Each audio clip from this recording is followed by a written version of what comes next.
Hello, this is Greg Scorzo, and you're listening to the Coda Publishing Podcast number 13. In this podcast, we're going to be doing the art of thinking with Leicester poet and magician, the fabulous Will Horspool, aka Poetman as he's sometimes called. We'll be discussing Will's poems and issues they raise, such as free speech, cancel culture in Leicester, transgender activism, COVID restrictions, the UK lockdown impact on the elderly, unrequited crutches, energy drinks, unpleasant visits to the dentist, the separation of the old from the young, mental health madness, and problems with the hyper-controlled society.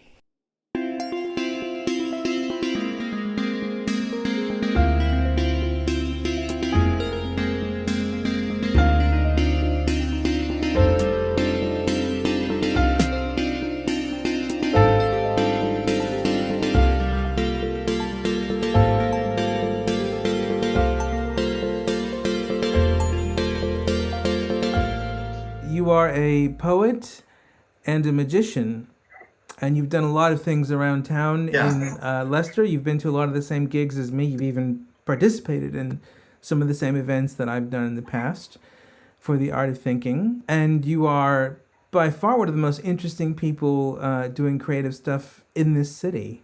So I thought it'd be fun to talk to you today. Thank you. I'm not very good at taking praise. It's all right. It's all right. So I suppose what I wanted to ask you first, for our audience who don't really know who you are maybe, is what kind of poems do you do? Well, I try and do funny poems mostly. I really want to be the sort of funniest guy at the event or whatever, whether it's a poetry night or, you know, a rock night, a rap night, any folk night, anywhere. I've always been trying to bring not just spoken word, but I use props. I have... You know, I like to be silly. I mean, I only knew about Spike Milligan and John Cooper Clarke before I did my first open mic. I didn't really know many poets or never really followed much poetry. So mine is a bit silly.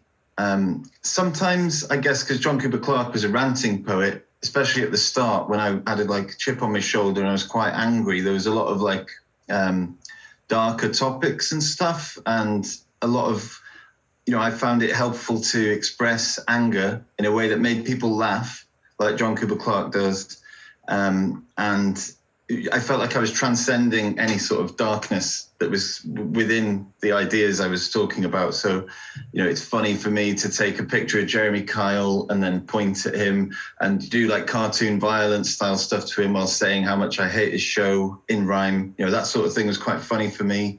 And, yeah, so my poems, I'd like them to be funny, but people have described it as social commentary stuff. Sometimes I sort of take aim at some pop culture figures. Sometimes just sort of weird things I've overheard on a bus will end up being put in a poem. I guess at the start I was writing about anything and everything and trying out everything and finding out what worked with people. But really I like the laughs. The laughs are true. When people, you can fake laugh, but you can sense that.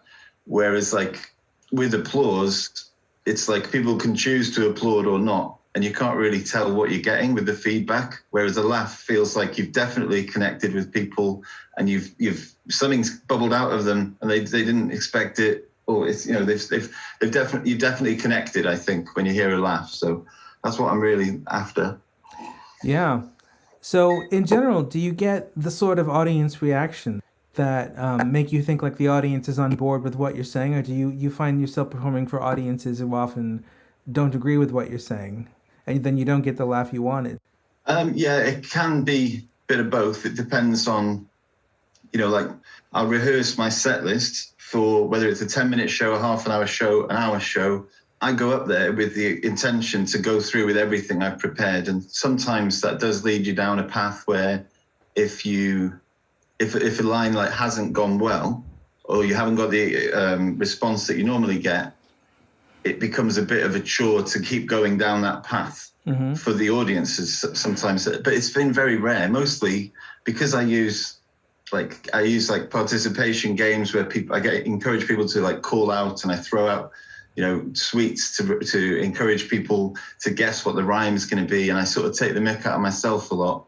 Generally, I can get past any of the sort of rough edges on what people like don't like to hear sometimes. But I think with poetry and with a sort of art where you're talking and you are expressing opinions, it is inevitable that people are going to disagree with you sometimes. But some of the best feedback I've had, like I've done like this pro-Corbyn poetry, anti-Trump poetry, and then a working class guy in a little basement pub in the middle of Leicester city centre at Turkey Cafe. He came up to me and he was saying, I disagree with everything you said, right? But it was clever and it was pretty funny. And like that sort of honest like feedback, I really appreciated. So I quite like to, even I don't want everyone to agree because that would be like me imposing a tyranny on people. Mm-hmm. But as long as people listen, I feel like, you know, I'm not really trying to change everyone's mind or anything. I'm trying to just say what I think. And if people like it, then they like it. But it's not like a priest from a pulpit thing saying this is the way it is. I don't think I'm right all the time. I don't think anyone is, you know. But yeah, I've definitely done gigs like the one came to mind when you asked that question. Like I followed an act at a poetry night where the featured act had done poetry about what it was like to grow up.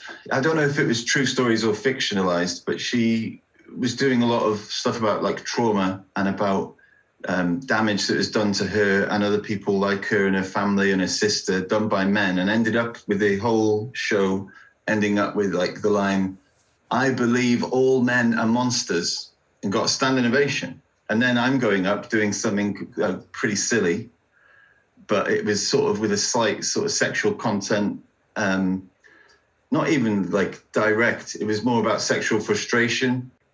So then I'm going up with my stupid poem that I wrote that is like taking the mick out of myself and my sort of domestic setting, all getting like messed up by some relationship with her sister came to live with us and she turned off the sex. And I wrote this like poem about how impotent I was to do anything about it as well. Like it was about, I'm the clown, I'm making fun out of myself, but it was like sexual content, I guess. And I just went up there doing what I'd planned to do. And everywhere else, I'd came like joint third in a slam the week before with this same poem to a massive, massive audience, some of whom were the same people. And I knew that this was like a funny poem. People would get like so many rolling laughs as I'm taking the mick out of myself that like it was carrying on. I had to shut them up because there's a time limit on poetry. But doing it at this place, it just went to dry coughs and nothing, you know, just it was the worst reaction. But I guess some of my other stuff, I've had people like hiss at it a little bit sometimes, but it's generally I try and win them over, you know. Mm-hmm. If I do lose the audience for a little bit, you've got a little bit of time to win them back before it goes like horribly wrong and you lose control of a place or something, which hasn't happened to me really. This is interesting to me because it sounds like what you're describing is you're performing in a setting with an audience and a set of other performers where a lot of the other performers are trying to, just in virtue of expressing their views, get the audience against you and whatever you might want to say before you even go on stage. Sometimes, I guess. I think you're going to get people that are opinionated, and you know, poetry attracts people with a chip on their shoulder, especially to go up and say, you know, put the wrongs in the world to right. And that's sort of what I'm doing to some degree as well. So I just think that like the attitude of preaching to the converted and preaching to your own, you know, I like to make this stuff, I want as many people as possible to like what I do. And I don't want just the other poets who are writers like to like it. I'd much prefer I prefer doing my poetry in pubs and like folk clubs and stuff. And my shows go down better where it's not just people preaching to their own crowd, and because I use rhyme all the time and that's out of fashion. I've never really felt a part of a sort of cliquey little scene of poets who do the clicking fingers thing. I just find like it's a bit off-putting sometimes. I don't know, people want a community, and I understand people, if they've got like, you know, a lot of people are like labeling themselves as some identity group thing, and they want to get together and they want to say, we're doing this for our like group. I want everyone to like I don't want to like alienate people, but sometimes I guess I am when it's coming up against people who've got like a dogmatic view on what they think things should be. And I don't know, I'm being pretty vague about things because I don't. Well, it just seems like if part of the poetry scene and part of the poetry audience is assholes and bigots, then there isn't much you can do to win that audience over. But you have to depend on there also being people in the audience who aren't like that. Well, you know, you've called them assholes and bigots. I think I definitely prefer the feedback I've had from more like down-to-earth people in pubs, even when it's disagreed with me, than sometimes like the praise that can come from a poetry audience is sometimes like they all think they can do better than you, and they'll say things that sound a bit snidey, like, oh, I can see what you were trying to do, or, you know, I don't know. It's sometimes like, because they're trying to be too clever with it. I don't know. I definitely prefer, my shows go better where it's just more normal people that are not the specific elite in crowd that can afford to spend a night at a theatre or something. Because I wouldn't say there's like loads of arseholes and bigots or anything, but it's definitely, there's this facade, I think, a veneer and a mask where they're like trying to be, there's a pretense about it that I don't get when I'm in a rock club or a music, you know, if I go to a rap night and there's like grime MCs and I've gone up and took the mick out of things I see wrong about grime music or particular types of attitudes in grime music, they will come at me direct in their face. They'll be saying like battle rap stuff that is actually more offensive than anything I'd want to say on stage. But like my response to that sort of stuff, I prefer it because it's honest, to be honest. And I would just give them a round of applause at the end and then ask them for their email address for my mailing list. And then they'd say something horrible as their mailing list address, you know. It's definitely, in the praise of some of the people at like proper theatres, there's always a sting in the tail of it that I find a bit jarring sometimes, I guess. So when did you start writing poetry? How long have you been doing this? Well, I found a poem that I wrote when I was 6 called Yellow. And it was in a little workbook from, my mum kept all my school books and stuff. And it said, yellow is the colour of the sun, the feeling of fun, a duck's bill, the yolk of an egg, and a daffodil. And that's the oldest poem I've ever written. But I didn't really write any poems or perform any poems until I was about 30. So I'd written one whilst waiting outside a job centre. I was feeling particularly hard done by because I lived near Derbyshire and it was quicker to get to a job centre in Derbyshire, but because of the postcode I had to get 2 buses when I didn't have any money, otherwise why would I be going to the job centre? And I'd waited 3 hours and they told me that because of my girlfriend at the time having 20 hours a week income that I couldn't get any job centre stuff. So I basically had spent more money than I was going to get back. And they were only going to pay national insurance contributions for me. So I wrote this poem called Waiting in a Wasteland. As I couldn't afford to get a bus back, I had to wait for someone who could come and pick me up. And I just found, like, that was probably when I was about 26, 27, 28, something like that. But I properly started writing loads of poems. I was trying to write songs, really. So I bought a little keyboard secondhand. I was trying to play and sing at the same time. And then I met this guy in Glenfield in a pub called The Forge. And he worked as a light technician at upstairs at the Western. There's a theatre built up above there. And he told me about Jess Green's poetry night. And he said, if you can't do singing and playing at the same time, you've told me some of the lyrics here at the bar, just go and do them as a poem. And I didn't actually do that poem that I told him, but I did. I just ended up writing loads more little things. And people liked it, and it was really fun. And I met interesting people, and people were being encouraging. And I ended up doing like one every month for about 3 months. And then something happened in my life that was just a bit difficult to deal with.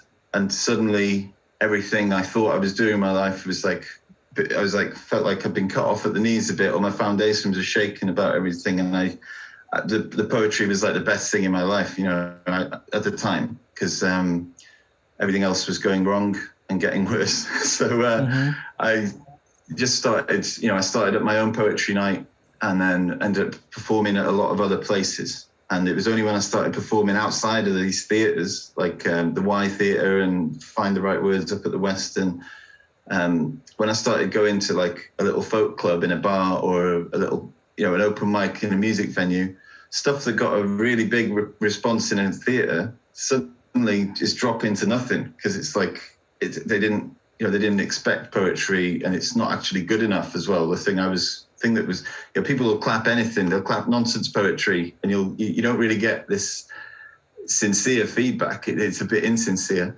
And then suddenly all of my gigs at the poetry nights were going a lot better, because for every 5 minutes I do on stage there, I'd have done 3 or 4 sets, and I'd be redrafting after every one, watching videos back and really tailoring it to sort of get rid of the bad bits and redraft the bits that didn't quite work and make it all tight, And then suddenly people started, I started getting paid work, hosting like shows as a compere and doing bits of poetry in between things. And yes, people started like treating me like I was surprising them in a good way, I guess, in the theatres and stuff, because I got a lot better very quick, I guess. But it was all through doing it doing it just to the bar staff in the Turkey Cafe on a Wednesday night with my mate Kev, who's playing on guitar, and he's, or going down to the Shed because someone had cancelled, and there'd be this like live music venue and they needed someone to open up, and I was desperate for stage time just to learn more and get better. So I would do,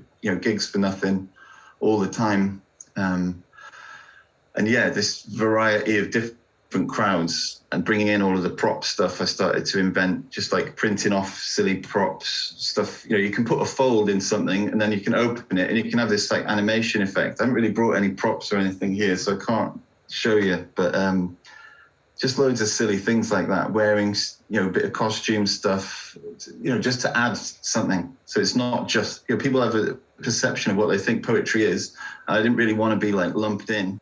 A lot of these locations that you've been describing working at are Leicester locations. That's the city we both live in. And until coronavirus, that was the city we were both performing in.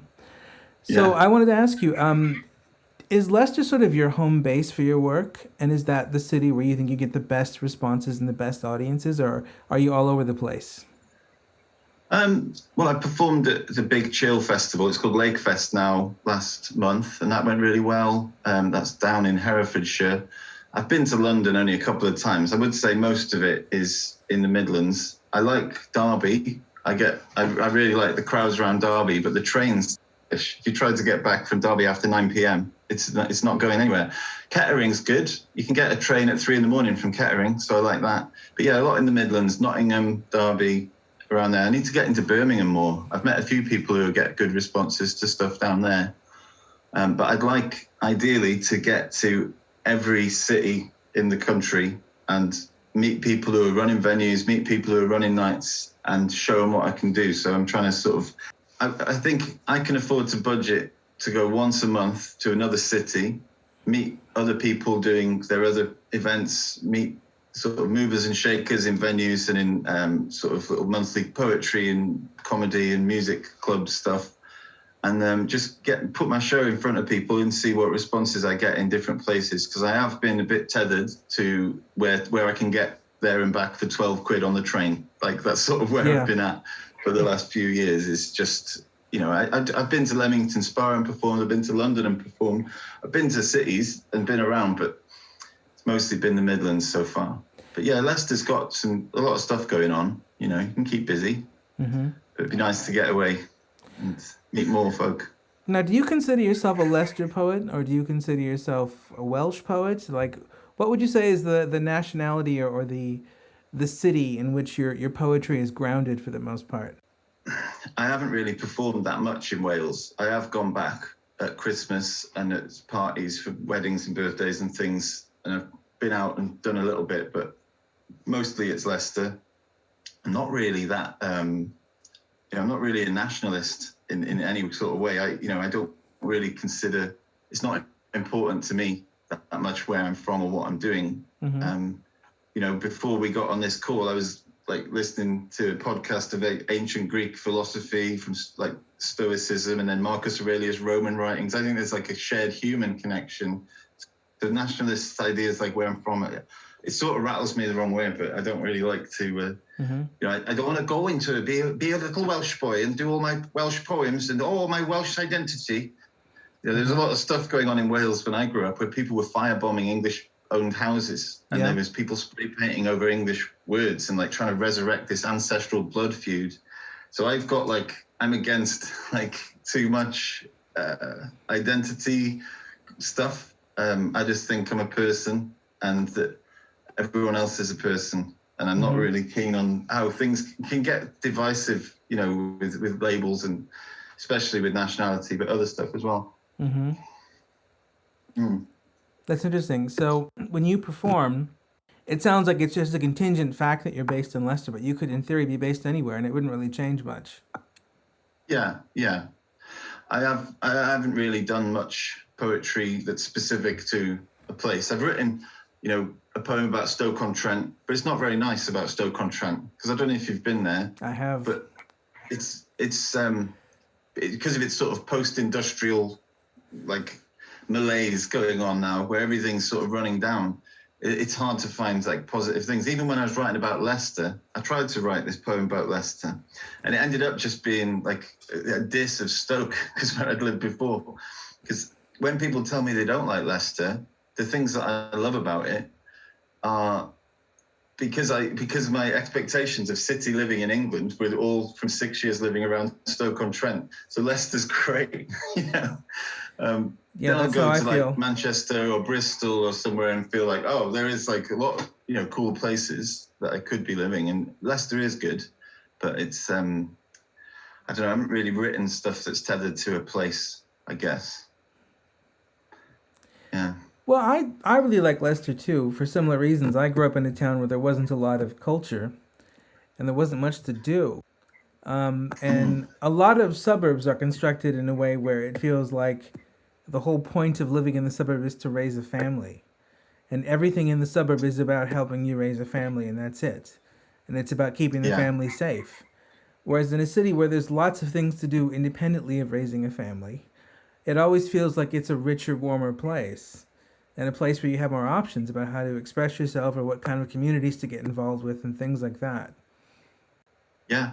There's a lot of different things going on, and I like there's some activity and energy and vitality about it when there's more different things happening. Yeah. Than just one path of everyone get married and have kids and have a little family and, and like you say, make things safe, and it's sort of rounding off all the edges. I like to see a bit of the rough edges around things, Do you like to work in a city where there's crime? Who would like that? No, I don't think I like that. So that's not what you meant by the rough edges? Well, I guess I like spending time in pubs where people, there's a lot of coarse language. So a bit rough around the edges. I don't necessarily mean I like living in a city with crime, but I like that there is sort of spikiness going on. I guess you can go down the canalway on your bike, you can cycle and you'll see a rat, but you can also see amazing graffiti up all the way down by Graph HQ and that, I like, there's more, it feels more alive, I guess. I wouldn't say I'd like to live in a city where there's crime, but I do like that there's I don't want to protect myself and be blind to the darker stuff going on in a place. I like to keep my eyes open. And I like going back to Wales and seeing my hometown, and it's nice. But like you said about where you grew up, when there's not much going on, you run the art of thinking and having philosophical talks and debates with people, that stuff, I'm glad that it's happening in Leicester. I'm glad to attend it and feel like part of this culture. People want to talk about ideas, but it'd be hard to find that in a little rural village or town, in Wales or where you're from. So yeah, you're absolutely right. In fact, I wonder even if it would be as easy to find in a similar city like Derby. I feel in some ways like we're very lucky to live in Leicester because we might be in the hub of something a bit special, even in the Midlands. Yeah, it's only an hour to London on the train. It's quick to get about. and it's sort of a central hub of a lot of different things going on. So, yeah. So, in order to give our listeners a flavor of some of what you do, I was wondering if it would be okay if you'd read some poems aloud for us on this podcast. Yeah, sure. Yeah. So I sent you some. Is there any that you want to request? I sent you a little flavor of some. well, I think because of our audience, probably one that a lot of people would be very interested in hearing at the moment would be your poem on free speech. Okay. Well, yeah, it's probably one of the more divisive ones. I don't know why it would be, but it seems weird that in the poetry world, there seems to be a lot of people who don't think free speech is important, which, like I said about hearing people in the pub being a bit coarse, I like to see warts and all. I guess I should just do the poem and we can talk about it after, yeah? However you want, man. I've heard this poem before. I think it's brilliant, but I want the audience to hear it because it's really lovely when it's read specifically by you in your voice. All right. Well, some people are trying to dictate today the words that we should say. They want us to engage in wordplay. To build a better tomorrow, we must start today. They believe they've got good reasons. They have new rules each passing season. But should we punish people for offending folk, whether for sentiments they intended or someone's bad joke or someone who misspoke? Should we punish people who shares different ideas to the ones that we hold dear?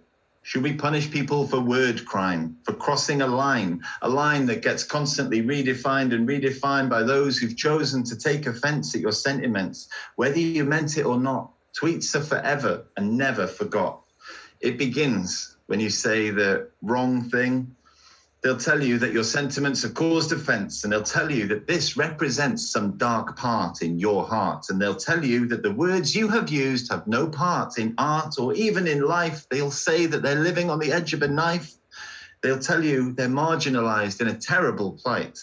They believe this proves their arguments right. They'll tell you you must heed the calls to censor you. You must bend the knee and change your view. For the sake of humanity, to disagree is insanity. You're either with us or against us. You must ally and represent us and our views alone. It's suicide to have opinions of your own. They'll paint you as their enemy. They like to punish those who disagree. They will mock you, they will block you, they will gossip and lie about you. They use these social shaming, hate campaigns and blame games that seem insane to outsiders. I wonder if those inside the vortex are any the wiser. It's like they think they have the moral high ground, which is the weirdest thing that I've found. It's like until there is equality in society fully, that they reserve the right to behave like bullies. They hate to see somebody free with the courage to speak independently. They tried their best to silence me, to ruin me professionally and attack me reputationally whilst claiming to want equality. It seems they just want to ruin me, and others too. And next in line, it could be you. So what are you going to do? That's, my poem about free speech. I think that's absolutely brilliant, Will.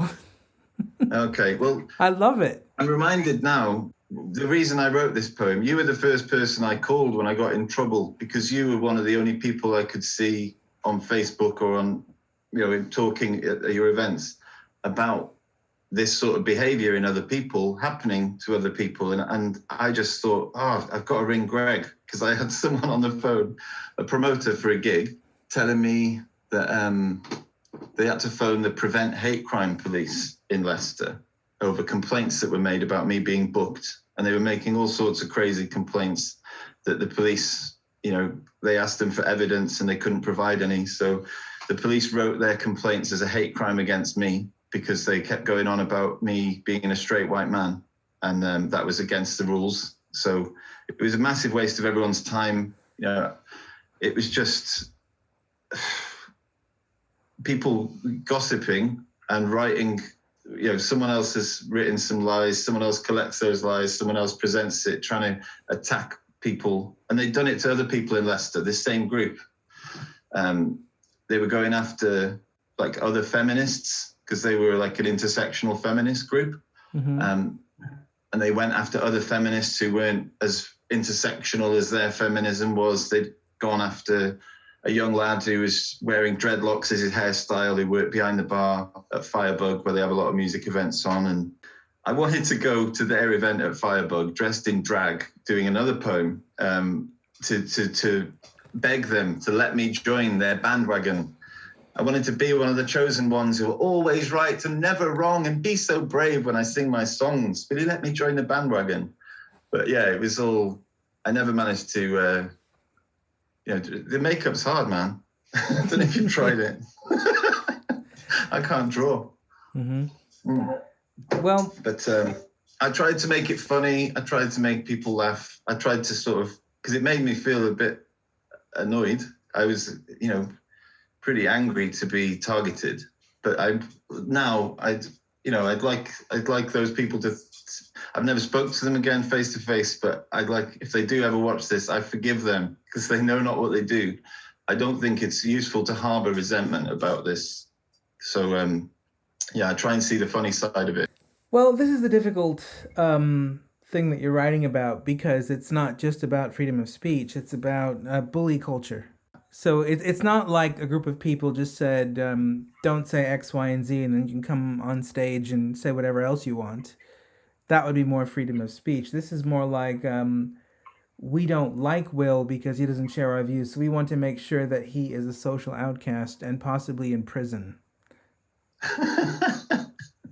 So this is really, this isn't about free speech only. This is what you're describing and what you described to me on the phone. This sounds to me like a mob-like bully culture. Of assholes and bigots. Yeah, the sort of thing they said, it's the sort of thing I don't like to repeat because I don't want to pour like oxygen on the flames. And when the police didn't, want to do anything about their claims, it's sort of because they wanted to just be poisonous and as spiky as possible and trying to cause damage. It is bullying. Yeah, it's I don't know. I prefer the grime MCs. At least they say like their threats directly into your eyes. All of this snidey backhanded stuff.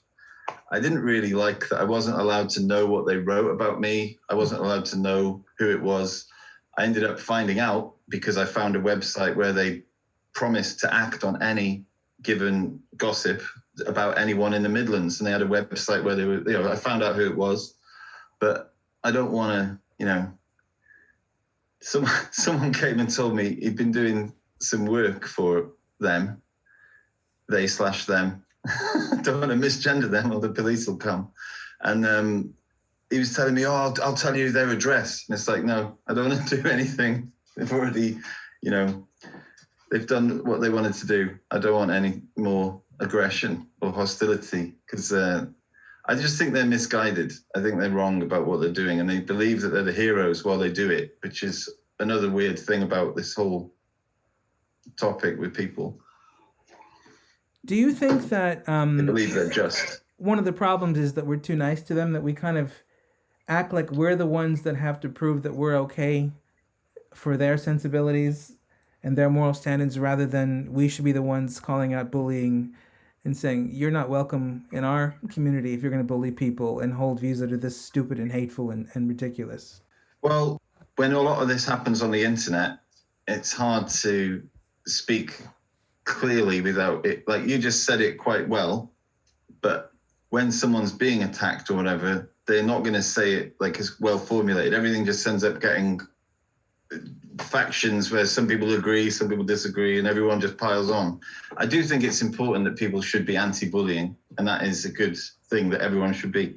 But people get in trouble for, I think that problem with Graham Linehan and all of his problems started with him being anti-bullying and saying that calling people TERFs was like he was saying like promoting an anti-bullying thing, saying this is bullying.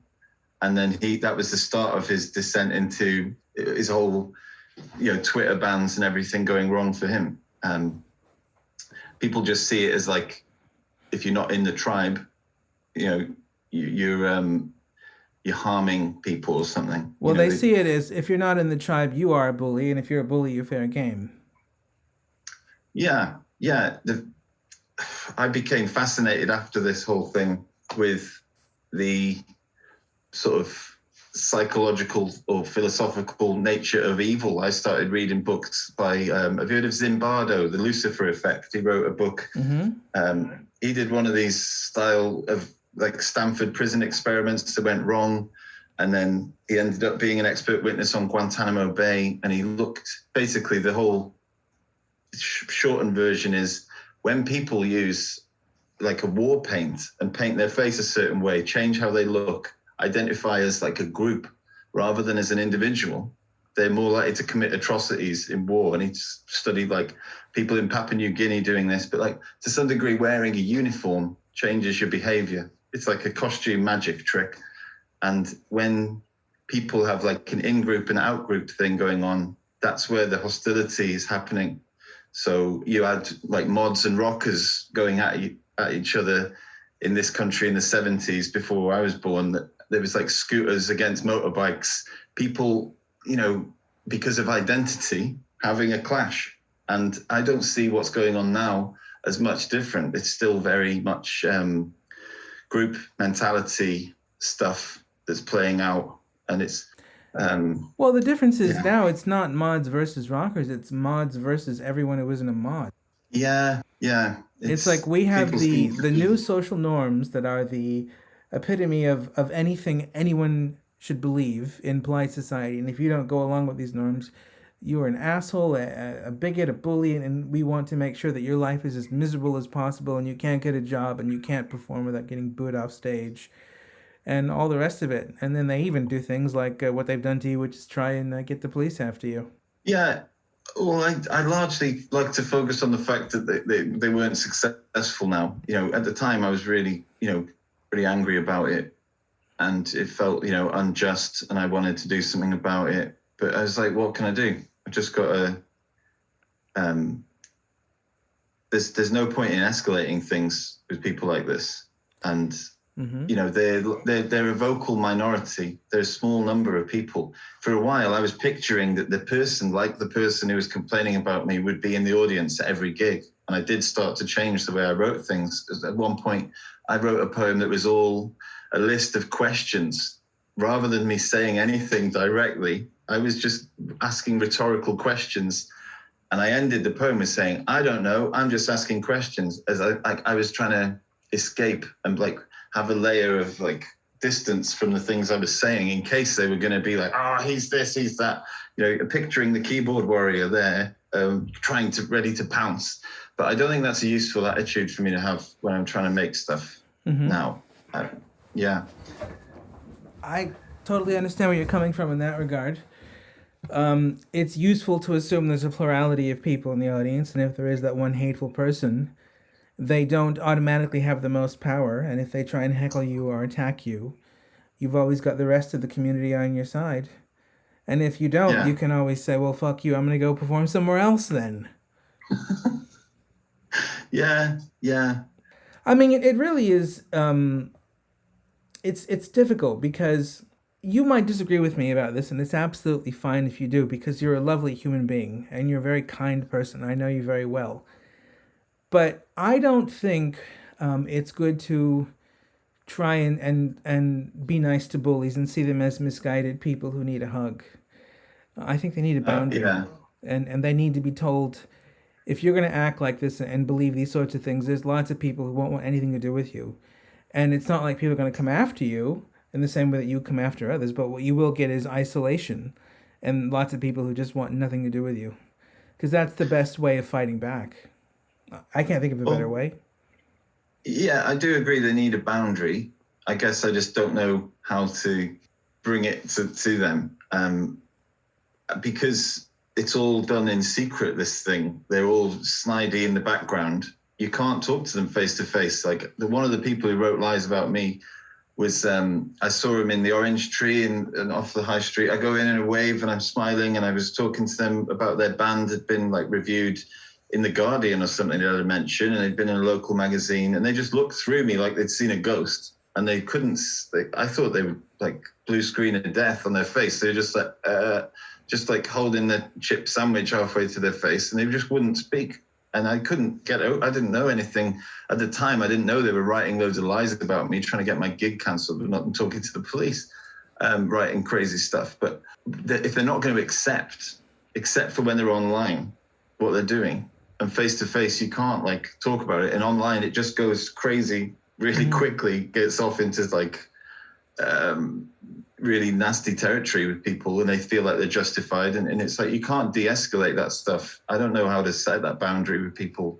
You know, you did say you'd like there to be like a social norm that's anti-bullying and have, you know, the social people like protect this value of anti-bullying and bring it to them and stop them.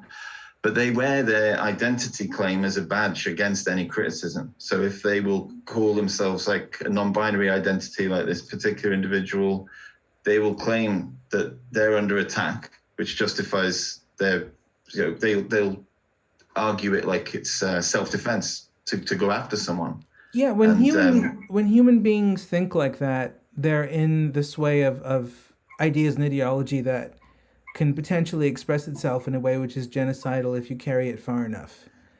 Because those are the hallmarks of people who in the past have done horrendously awful human rights abuses and atrocities. They always think like that. So I don't consider these people people that we should, you know, be in any way lenient with when it comes to condemning them. They need to be condemned as harshly as they condemn others. And they need to be, to some extent, socially isolated when they do it, because they are destructive to our community and they could lead to violence because of the way that they think and the way that they do things and the way they attack others. I think I agree with. Again, my problem is I don't know how to actually do it, because they'll get so many people just giving them super sympathy when they put out their posts or whatever, and it's all love hearts and stuff. They've got their like people who are justifying what they're doing and encouraging them in their path of destruction against other people. And you know, I've seen this happening, and I've contacted the poets that they're going after and said, "Oh, you need to see what's happening here, because people are bad mouthing you and trying to like write lies about you, and it's all just going off." But other poets have told me that their best thing is to ignore it.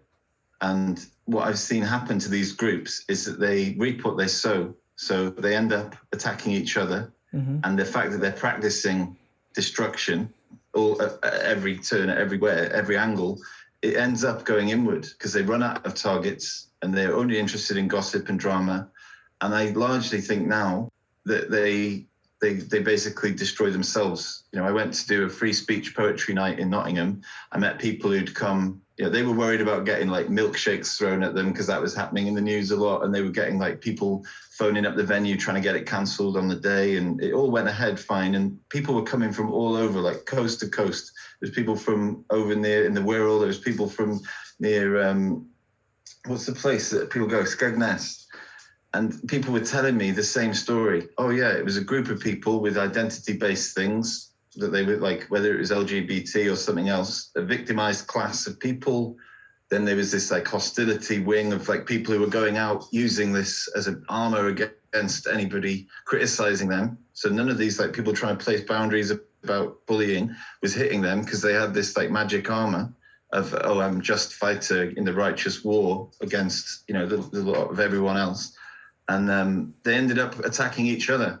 It happened in other counties. And then, so I've been trying to not let myself get like, I don't want to let, you know, if you have someone that you like disagree with, which I do disagree with, the practices of people going out, lashing after other people, destroying other people's careers or trying to, I don't like to let myself like be defined by just opposing them, because I'm letting them control. Like, I don't like the way it made me think. So I'm trying to like just focus on setting a good example, and just letting them do what they want, which isn't going to help them. Basically. What you want to do, it's going to lead them down the wrong way. What you want to do is create an alternative to them, rather than an act which is all, every poem is, I hate these people. No, I was listening to Alan Watts, and he was talking about his situation where he was in his particular hippies and against, you know, he was talking about bringing Eastern stuff to the West. And he was saying, if you, you know, if you have someone that you like disagree with, which I do disagree with, the practices of people going out, lashing after other people's careers or trying to, you know, it all went ahead fine. And people were telling me the same story. Oh yeah, it was a group of people with identity-based things that they were like, whether it was LGBT or something else, a victimized class of people. Then there was this like hostility wing of like people who were going out using this as an armor against anybody criticizing them. So none of these like people trying to place boundaries about bullying was hitting them, because they had this like magic armor of, oh, I'm just fighter in the righteous war against, you know, the lot of everyone else. And they ended up attacking each other. It happened in other counties. if you are like high society, hoity-toity people, and you think, oh, those people don't do that because that's what those people do. And he was talking about people who talk about the Irish or any sort of racial group, and they'd be saying like, oh no, we won't do marijuana because that's what the Mexicans do. You're actually allowing the thing that you oppose to affect the way you live your life. And I'm trying to like avoid doing that. So it's really difficult to do that effectively, to not let it affect you and to create an alternative to it, because it is evil. It's not just stuff you disagree with. I think it's definitely destructive, if that's what, and it leads to a worse place. And I think like spiritually, people use the word evil to talk about that sort of stuff. Yeah. I mean, don't you think what they did to you was evil?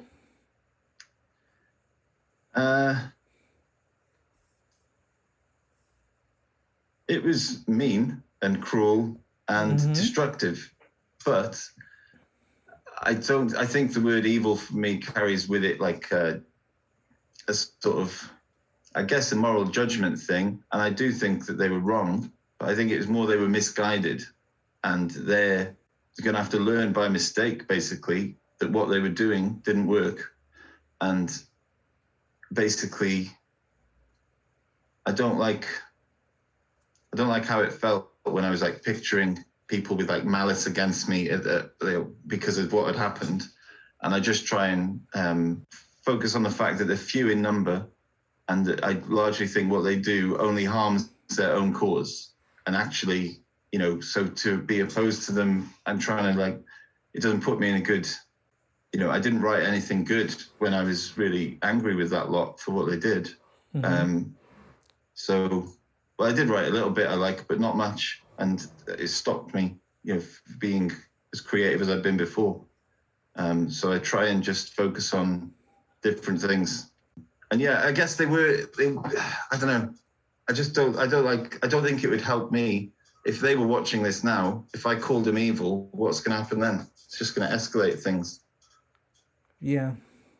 Well, I think they want the escalation, to be honest. I think they like to fight for its own sake. I think their own idea of what victory would be is not as important to them as the fight.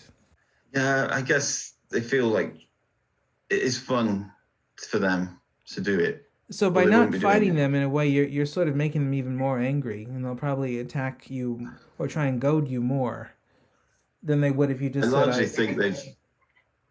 Well, the last tweets I saw from the group that had gone after me were them accusing each other of like abuse of a disabled person and sexual stuff amongst themselves. They're close friends. And I just think if you know, it's basically, it's boy who cried wolf.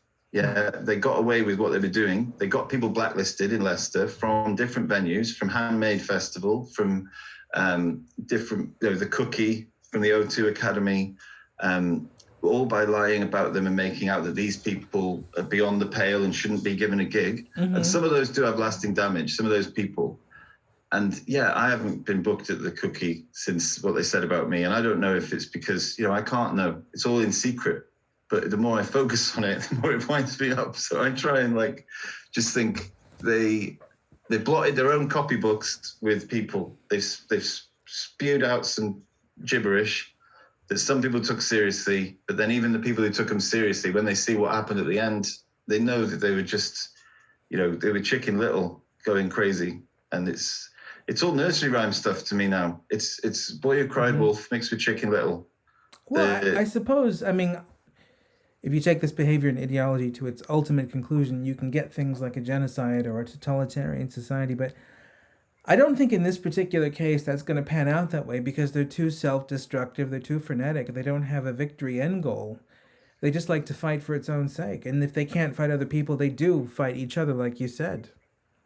Well, even when they were fighting the people they thought were like these just targets that weren't their friends, they claim they're fighting the patriarchy, the man, the 1%. I was living in a hippie commune that was sort of a squat and eating food out of bins, yeah? And I was working a 12-hour shift in a plastic factory where, you know, basically it was mostly Polish or African workers. And I'm, you know, the only person on the sign-in sheet with an anglicized name. You know, so I'm doing the shit jobs that they say the white working class don't want to do, and they're having a go at me. And it was like, I'm not the 1%. I wear a shirt and tie, so they think I'm like the landed gentry, but they're misguided. You know, they never were targeting the people that they claim to be. It's all just been a fuss that's over nothing, making nothing good happen. I just like to focus on creation now and try and ignore the destruction, because they're harming their own cause this whole time. I think a large part of what's happened has been through the Facebook algorithms and stuff and Twitter algorithms. It's just all they care about, it's about numbers. So the best post to get attention makes some people like it, some people love it, some people ha-ha, some people shocked, some people angry, some people sad. And if you get all of that, and some people care now, the best post is, mathematically speaking, it just escalates extremism, because it's all about the strength of emotional response in these things. So they get undue amounts of attention. It's like Christopher Hitchens was saying about different groups. He was saying that extremists, they are spending, like, I might be misquoting him. He said basically the tail is wagging the dog. It should be the moderate people who are deciding where the group or the animal is going. But the extremists are the tail of it, but they're wagging the dog. And they're leading the path astray. And this undue attention they get makes it seem like, I started to worry, like, because I'd heard this group, they weren't just going after other performers, they tried to hate campaign against the coffee shop. And I spoke to them, and then she started to say to me, I started to worry, like, if someone came in with pink hair, are they going to write these lies about me? People started to demonize the markers of identity around the whole group because of the behavior of the few. I don't like thinking like that. I didn't like thinking like that when it was happening. I've seen other people who were attacked thinking like this. And I don't think it's useful for me to have a bad feeling about someone before I want to treat everyone as I find them, and then try not to, because there are only a small amount of non-binary people who are doing this nastiness that happened to me. Is it always non-binary people, or can it be cisgendered people too? So far, my problems were all from, I tried to write a poem about it, but it was too angry, called Three Morons and an Oxymoron, because it was basically the trouble I'd had with from a Muslim feminist, she was the oxymoron, a non-binary activist, it's a couple of non-binary activists, and a trans activist, gender abolitionist character who, I guess, when they have all these rules, they say, don't use this word, use this word. I found that, that triggered me into a response, because I grew up in Wales, where they tried to have like a top-down way of how to speak. They taught us with a little dancing microwave, because there was no Welsh word for microwave, and there's a committee that's inventing a word for microwave, and they had a little dancing microwave, and they made us sing a song in my Welsh school about microdon, the new word they created. It didn't catch on, didn't work, but slang, it bubbles up, it's bottom up. So it's just totally, for my own personal reason, I took issue with this trans activist character claiming that everyone should adopt their new rules for language. I was saying that's not how it works, and this is why. And I gave something I thought was a dispassionate example about how the Welsh word for oven was always popty. The popty was where people would gather around the hearth. It was the popty. Someone creates the word for microwave, popty ping. And suddenly everyone, it's like wildfire. Everyone's like, yeah, that's the word. And then that is the way that language evolves and slang bubbles up and becomes the new normal. And for any group to try and dictate how language should be, this is why I'm for pro-free speech as well. It just doesn't, it's the wrong attitude, is what I think. It just isn't going to work, ever. And it's like, if you heard of Steven Pinker's ideas, he talks about the euphemism treadmill. We all have very strong passions about these issues in a way where it's hard sometimes to separate the people and their awful behavior from the issues themselves. So if you were to sort of abstract away the people who spread lies about you and were bullying you and just look at the issue itself, are you in any way sympathetic to the claim that trans people have a right to demand everyone else change their language and even their concepts of what male and female is, because the way things are now makes them suffer and feel uncomfortable and like they can't be themselves? Are you sympathetic to that? Not really. No, I just don't think that forcing other people to, if you're blaming other people for not having the same ideas with you about gender and pinning all of your problems on this external thing, I just don't think it's good as a psychological principle for the people trying to enforce this and impose it on others. I just really don't think it's the right attitude for them or the other people they're opposed to actually engage with the real world. I don't think it's the right attitude. And yeah, this trying to impose how people speak, I don't think it doesn't actually foster community or unity like they're claiming, and it just further fosters more division. Because people don't like people, if they are pushed somewhere, they push back. You have to sort of welcome people to something.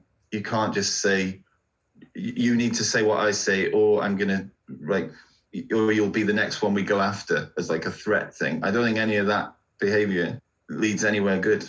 Yeah, so they say they're suffering. Yeah, I believe it, but I don't think that's a just cause to force other people to either adopt specific language or to alter what they think about male and female. You know, you'd have to, if you wanted to go the full way, you'd have to ban, ancient Chinese philosophy about masculine and feminine being opposites. There's so much of the world that is, that's beyond the pale for someone who goes deep into this ideology. If male and female don't exist, or that it's a sort of, I don't know. It just, you have to throw the baby out with the bathwater, and it's not. If they want to think it themselves, it's fine, isn't it? I don't want to control other people. But when they want to control other people and make them think what they think, it's just not going to actually work. So I just don't think it's the right attitude.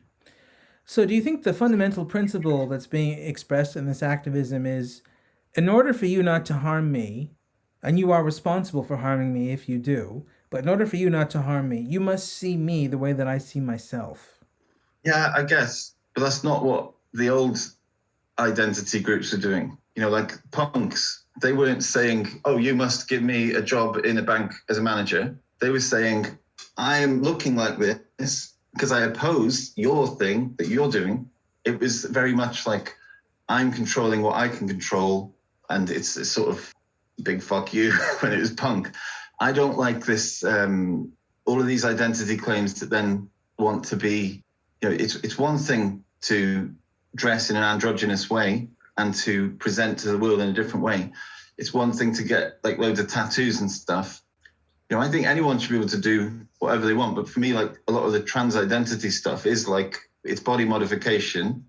It's possible. People can choose to do it. Like they can choose to have a piercing, like a tattoo. They can get a double mastectomy. They can do it if they're an adult, and I'm fine with it. But it's not, I don't see why they think they should impose anything to anyone else at all. Like it's just, I just think it's misguided. So would you be happy to say to people, look, if you feel uncomfortable with the dominant concepts and language of the society in which you live in, because it makes you feel like you can't express yourself, that's your problem, and that's your neurosis that you should try and get help with from a psychiatrist rather than expect the world to change to alleviate your suffering?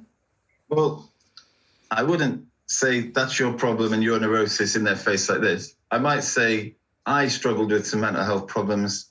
I looked into Stoicism. I found that really useful because it's about focusing on what you can control within yourself and trying to be mindful about like being less like fixated on things externally and the things you can't control. Because especially during the lockdown and stuff, I was really struggling a lot, and I got really into reading like Marcus Aurelius meditations. I would try and like word it if I spoke to someone face to face that way, because it's like Marcus Aurelius wrote, I don't want to mangle the quote, but if you are disagreeing with someone, either their disagreement is valid and you have no reason to complain, or they're misguided and wrong, and then they're mistaken. And you should talk back to them, point out their mistake, but don't do it to please the audience. He says, speak to them directly, So I try not to be like in their face saying it's your neuroses and it's you've got a problem. I would just try and encourage them to find a solution for themselves, like stoicism or like some other way. Like you did say anyway, didn't you? Get psychiatric help. I don't know, but yeah. Well, I think I can see where you are going is if we abstract the actual people who bully from the issues that are being discussed in this culture war that you're sort of embroiled in as a poet. One of the things that you write about in that poem, that free speech poem that you read, is you seem to think that we shouldn't punish people for offending others. Yeah. I just don't think it leads anywhere good. People are good. You can't control other people. If you try, they resist. And even with somewhere like China, where people post on their Weibo version of social media, they get their post taken down. It just attracts more attention every time. Like people try and control something. The Pope tried to control Galileo and his ideas. It didn't work out very well. So ever since any attempt to try and control other people, just it does the opposite, really. Frankie Goes to Hollywood, Lady Chatterley's lover. I'm convinced this thing with like ivermectin now in COVID sort of talk, like people wouldn't even know what it was unless YouTube started deleting it, and suddenly everyone's like, oh, what's this? Is this the thing I need to see? It just, when you try and control things, people resist. Yeah. Well, what would you say to somebody who says, look, we punish people for offending other people all the time. We punish people for saying the Holocaust never happened. We punish people for saying that rape is good. If activists are trying to extend the punishments to people who are racist and people who misgender people and people who are misogynistic, what's wrong with that? What would you say to that objection? Well, I mean, I think it's where you draw the line on things. I don't actually think if someone came to my gig and they did, only once have I took the microphone off someone, and that was not because I didn't like what he said. It was because the audience had shifted and they turned against him. And I'm in a job as a host. Like there's a feature act who's come all this way. I'm paying him money. He needs to have a good audience. And it's going wrong. So I went and took the mic off him. Yeah, people, I think still, if he came back again, I would let him on, because I think you need to let performers have the right to be wrong. They should feel safe to try any idea. Maybe you could make it funny or something, maybe people just didn't understand. There's or maybe you just didn't express it the best way. I think there shouldn't be any limit, actually. I'm a bit of an absolutist now on free speech. If someone wants to say something, let them say it. It's not actually, I think the audience are clever enough as a group to it shouldn't be enforced by any organizational thing. It should just be if the audience don't respond, you've done a bad job and you'll learn from it. So if someone says something horribly offensive, they're not going to feel very good when they've finished. Yeah, they're going to feel bad if the audience don't go with it and it goes badly. Everyone wants to be accepted, really, to some degree when they're going up, doing whatever they think. I think everyone's making what they think is missing. And so I don't think you should have any hard and fast rules. A lot of poetry nights now are having a thing at the start saying, no hate speech. Obviously, they don't define what they class that as. And it gets a bit hazy where the line is. So, different people, it's fine for someone to do, say, an anti, it's inconsistent. So obviously if someone goes up doing sexist stuff against women and it's at a particular night where the audience is stacked, where that's not going to go well, they might not respond badly if you do anti-man stuff, and it's not consistent across the board. People might be offended for any reason, for any purpose, for anybody, if someone wants to do Holocaust material and wants to deny the Holocaust and try and make that part of their act, they're going to find it a hard time, and they're not going to, it's, I don't know. I just don't think it's wise to get hard and fast, we need to ban people because it just attracts more attention as well every time. They can make a story, oh, I got kicked off this thing because of this, you know?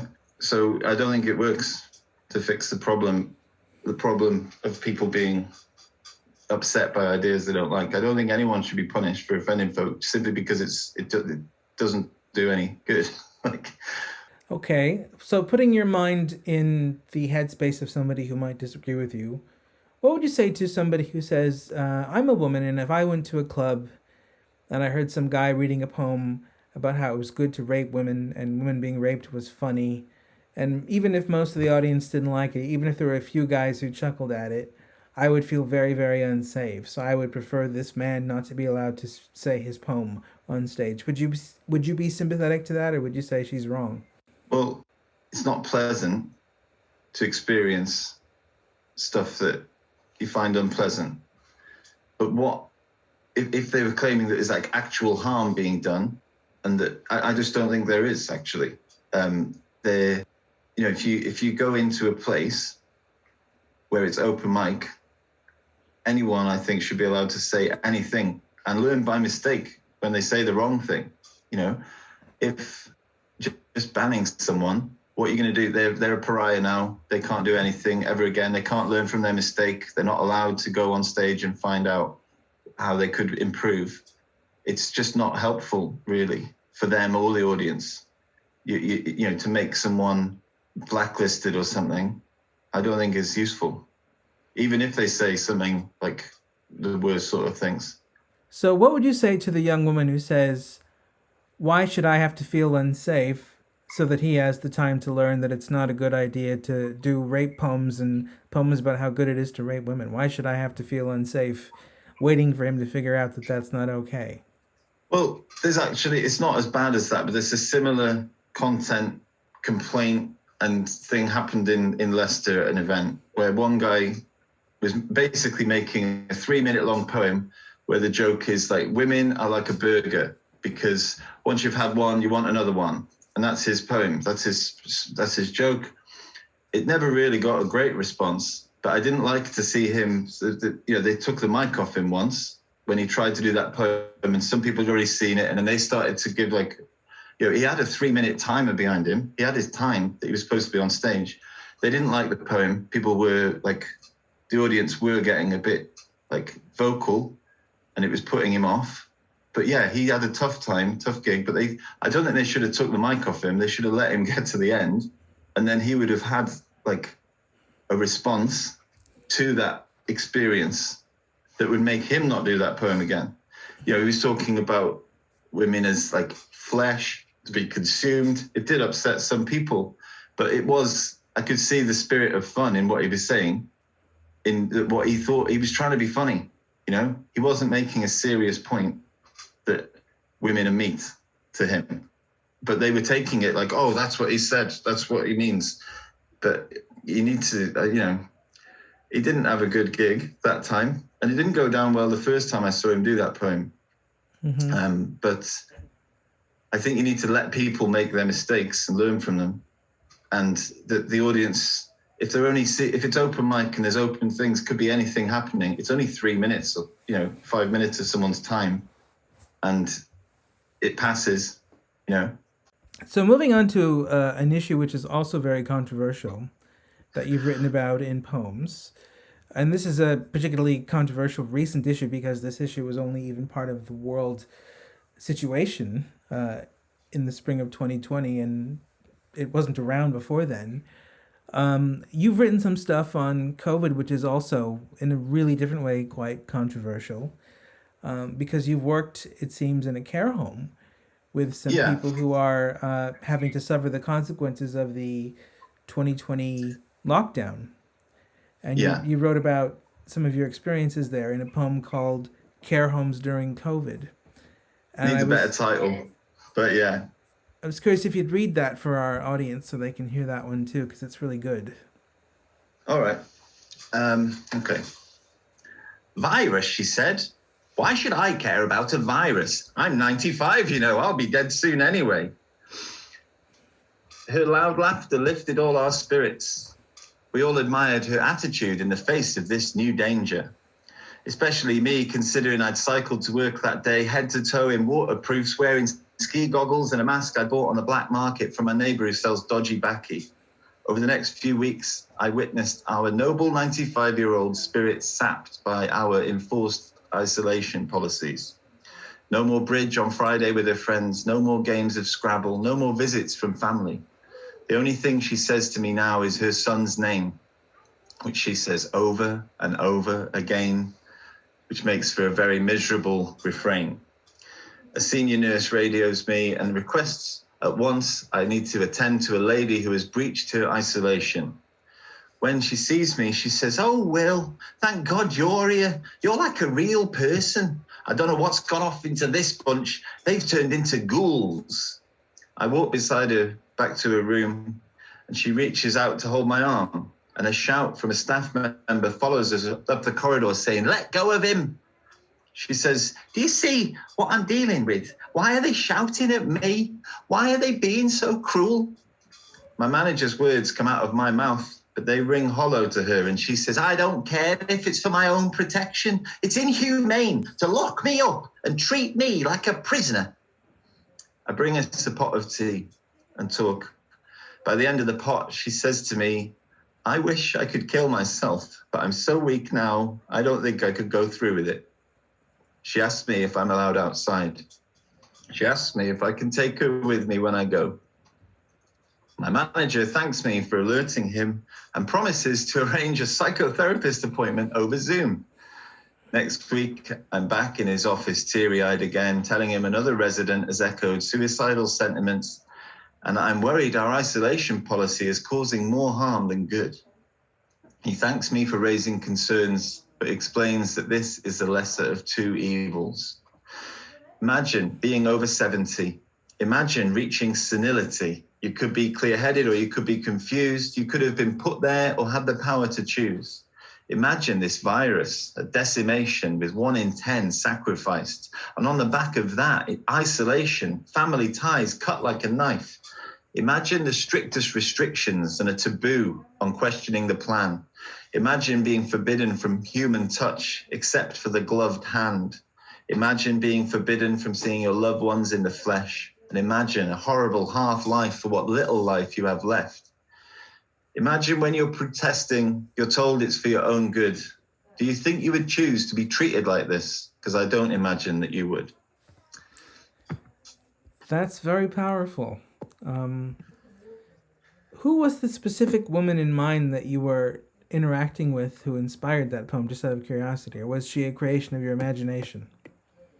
No, they're both real stories from real ladies. And a third one I'd mentioned as a second person to say she was suicidal is a real person. I don't think I should give any names, but there were 3 different ladies that I would be working. You know, I got a job in a care home in December. You know, a lot of the work I do goes a bit slow in the winter, and I thought I could, you know, do something at a care home where it was an activities coordinator. I got given an assistant job as a bank position, so 0 hours contract, and I was, you know, doing different things with different people. You might be playing games. I'd do like a Carol Vorderman impression, playing like Countdown with people. I'd be reading poetry at the poetry group, and then, yeah, it became with COVID just doing Zoom calls, basically, because we weren't allowed to group anybody together for any reason, and no family were allowed to visit. So it was seen the best thing for me to do, and the team I was part of, to just organize Zoom calls for people. But it became, there was a lot of like emotional responses to isolation happening in the care home with a lot of different people. I do think, you know, it was just, yeah, these 3 ladies in particular. I mean, one of the ladies, she was nearly deaf, so she'd raise her voice a lot. So when she's shouting her son's name, it's so that she can hear it as well. Like, but the fact, just weeks before, when I was recording like interviews with people about their memories for the social media page, she'd been full of life talking about her past memories. But once son's visits were cut off, it's like you couldn't get, it was like a whole, you know, my job was supposed to be promoting well-being, and all I was seeing was everyone's getting worse, and I wasn't allowed to do the things I used to do. that were helping. And so they're real stories from real people that, it's sad, really. So did those experiences inform how you think about COVID and how society ought to arrange itself to prevent that virus from spreading, or maybe it should spread? How do you think about COVID, having worked in a situation like that?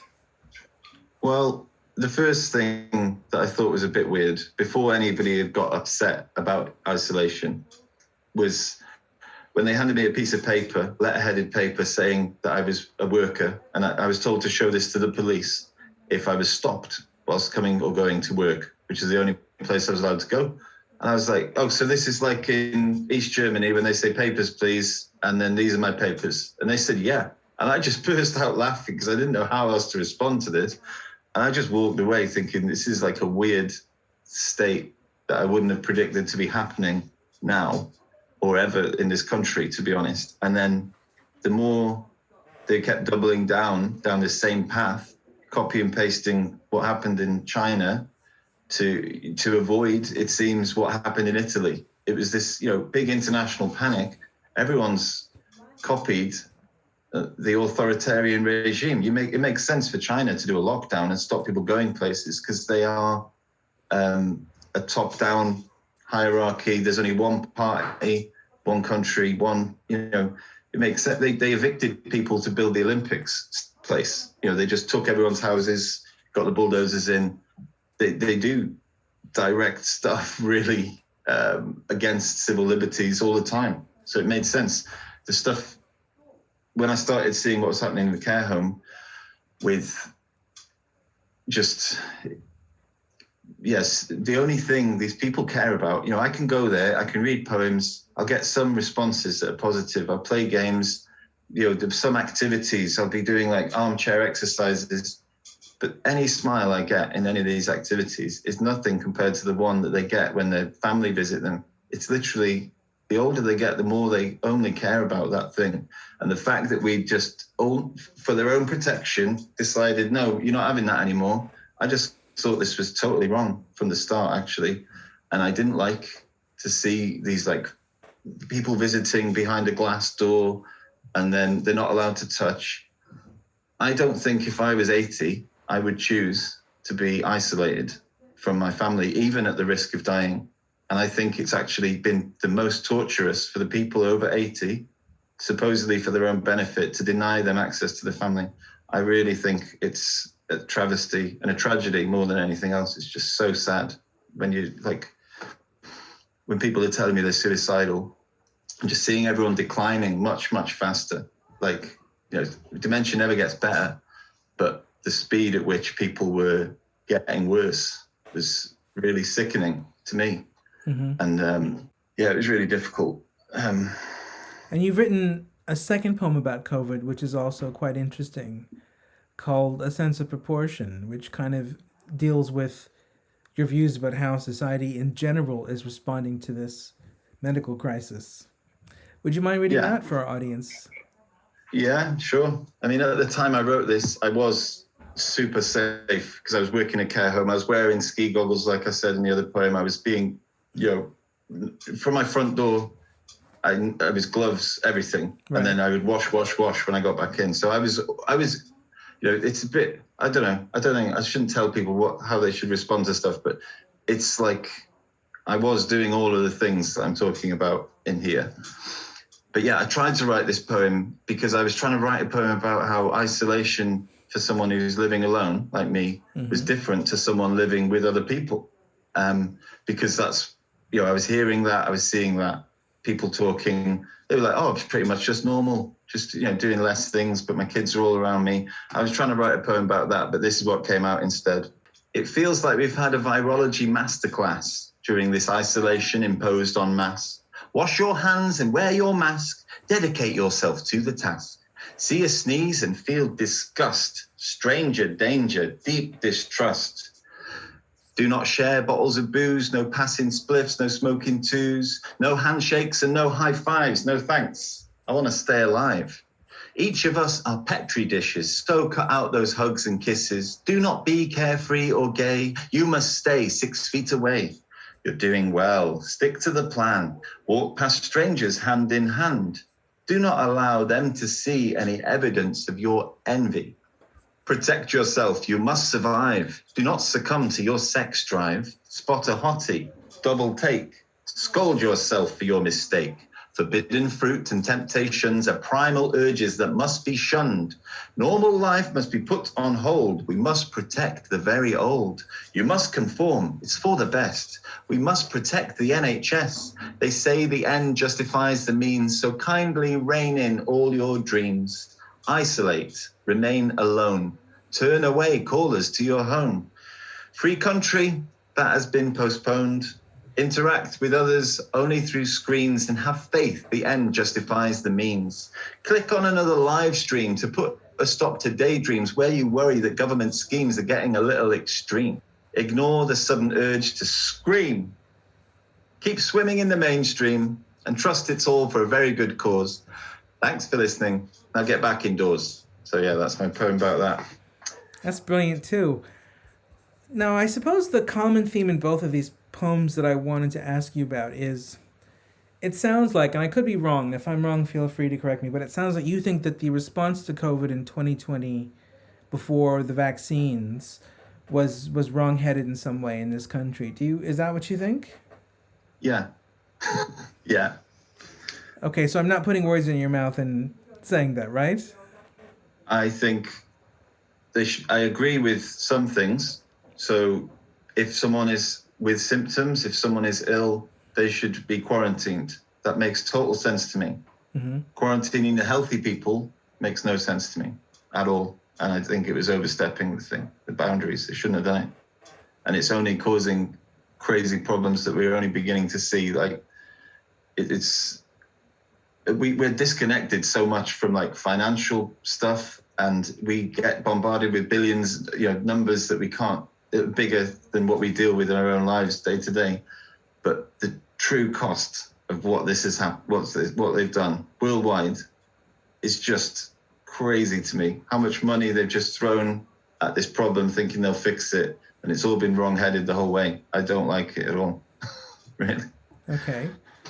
So are you against the 2020 lockdowns? Yeah.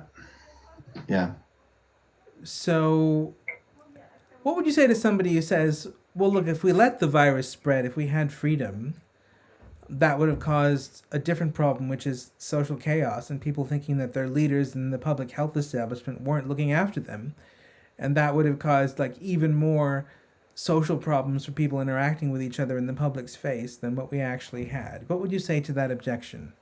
Well, I think if the government leaders had instead focused on what they were calling focus protection, the stuff that the Great Barrington Declaration were arguing for. So rather than wasting all this money, like things that didn't work and haven't been working very well and cost a lot of money, if they'd have just spent a fraction of what they were promising to pay, they could have got all of the care home staff and nursing staff and doctors. They could isolate those people in the way that they could pay to have them put up in hotels and be specifically served a certain way, pay them more for their jobs as well. And this would have been cheaper by a long way than what's happened. They could have given more money to people and said, right, wait, your freedom now as this worker is you're not allowed to go to pubs. You're not allowed to mix with the common people. You're not allowed to go shopping. You're just allowed to go to work. But we're going to recompense you because you're a key worker. You should have this extra money. It would have been so much cheaper to directly force the money to where the problem could be solved. But by making everyone stay in, all they've done is delay and delay and delay. If you stop people moving, they are going to stop transmitting the virus. I think it would have made sense to me if it was Ebola or something that had a really high death rate.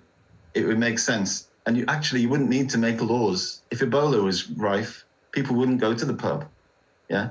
The fact they have to make laws to make it illegal, to shut everything, you wouldn't need to force it if it was actually a danger to most people. But the fact that it's not to most people actually that harmful it's just been, everyone just saw what was happening in Italy They panicked. That's what I think. We saw at the care home, like there's a story going around that some of the care staff, they panicked, they were fearful, they left the old people and the army found them, dehydrated, and many died. We were finding out about this. That virus wasn't harmful to those staff, but they'd seen, and fear just took all this stuff. They'd seen all this horrible, panic, and they just took off, totally against the duties that they'd contracted to do. And everyone was panicking, and they've thrown money at trying to solve it the wrong way, and we're all going to pay for that. Okay. So what would you say to somebody who says, with coronavirus, we are all vulnerable because we don't know if we're going to be that small percentage of people who catch it and either have death or a hospital visit, which is quite unpleasant, or long COVID. And that's for basically all adults. What would you say to that objection? Working in a care home, a lot of the people in their 80s, they have a lot better relationship with death and the idea of death than most people our age and younger. The fact that there is risk is a reality that people should face. And people put barriers up. They want to be safe, but you can't actually be 100% safe. And yeah, there is some, long COVID problems. There's people who have, people who are diabetic have a much higher risk of dying than most people. I just think, locking down is overstepping the mark. And it didn't even work to protect the people. Most people, we're building up herd immunity now. The more COVID goes around, with the, young people are getting it. They're not generally passing away. It's very rare and newsworthy when people who are young die. Because it's not common in young people. It's just, I don't know why they didn't open up once all the over 70s were vaccinated. And I don't know why they bought so many vaccines for young people at all. There's so many things that just baffle me about the way people have gone. Do you think the amount of safety that people want in this culture today is over the top? Well, I guess the two things we've talked about, yeah, I'd say with people want to be intellectually safe from ideas they don't like, which I think is a bit misguided and wrong-headed, and they want to be protected from the danger of this virus, and they want the government to impose massive restrictions. Or they seem to. I don't know. I don't really believe the opinion polls. I don't know who they're asking. They never asked me. But to put it in a very concrete way, if somebody in their 30s is afraid of getting COVID, let's say, because they don't want long COVID and they don't want to be one of the few people who might wind up in hospital or dead, even though they understand it's unlikely given their age group. Do you think there's something about that fear which is destructive that the 30-something should try and get beyond? Yeah, I think the daily briefings, they're just all about they could have been promoting good health practices. They could have been promoting people taking vitamin D, because that was early on proved to have been having correlation with, people who have less vitamin D were much more likely to end up in hospital, and that was known very early on. They could have been giving good practice. Getting more sleep has been proved to have benefits to the immune system. Everyone being told to be afraid. I was talking with a guy I played badminton with, and he was saying, he watches stuff about placebo effect and a documentary. He says when medical testing and pharmaceutical testing have to account for the fact that some people get better naturally from a placebo, which is basically nothing, but they feel like they've been treated. Is there any claim that you can make that the constant diet of fear is harming the people that are healthy otherwise and making them more likely to succumb to disease? Because it's like an anti-placebo. I don't know if that's true, but I don't think it's been helpful for the government to just, when they were just making it all about Dominic Cummings and stuff, and it's all he said, she said stuff, I was like, can you just tell people to take vitamin D, please? Just on the news, just once. And, I had COVID last month, and I took vitamin D, the high dose one, 4,000 milligrams, took one every day. I was taking the lower dose ones, that were the ones I had first for the first 3 days. I didn't feel very well. I got a lot better quicker when I was taking the strong ones. I still, when I cycle, I might feel a little bit like out of breath quicker. I might be a bit slower. I moved a ton bag of sand the other week, and I had to take more rests. But, I've got natural immunity now, so I think it was worth it. And if people are afraid, there is information out there about things that can boost your immune system. Even back at the start, taking zinc has been proved with other coronaviruses to have positive effects. Anytime someone on Facebook that I knew was saying they had COVID, I would just leave them a message saying, get well soon, take vitamin D, have some zinc, because I just want people to be able to get better with good practice. And I don't know, locking people up is not the way. Do you think if you had a more severe case of COVID, either you were hospitalized or you had something quite unpleasant in the form of long COVID, that you would be taking the same stand that you're taking now?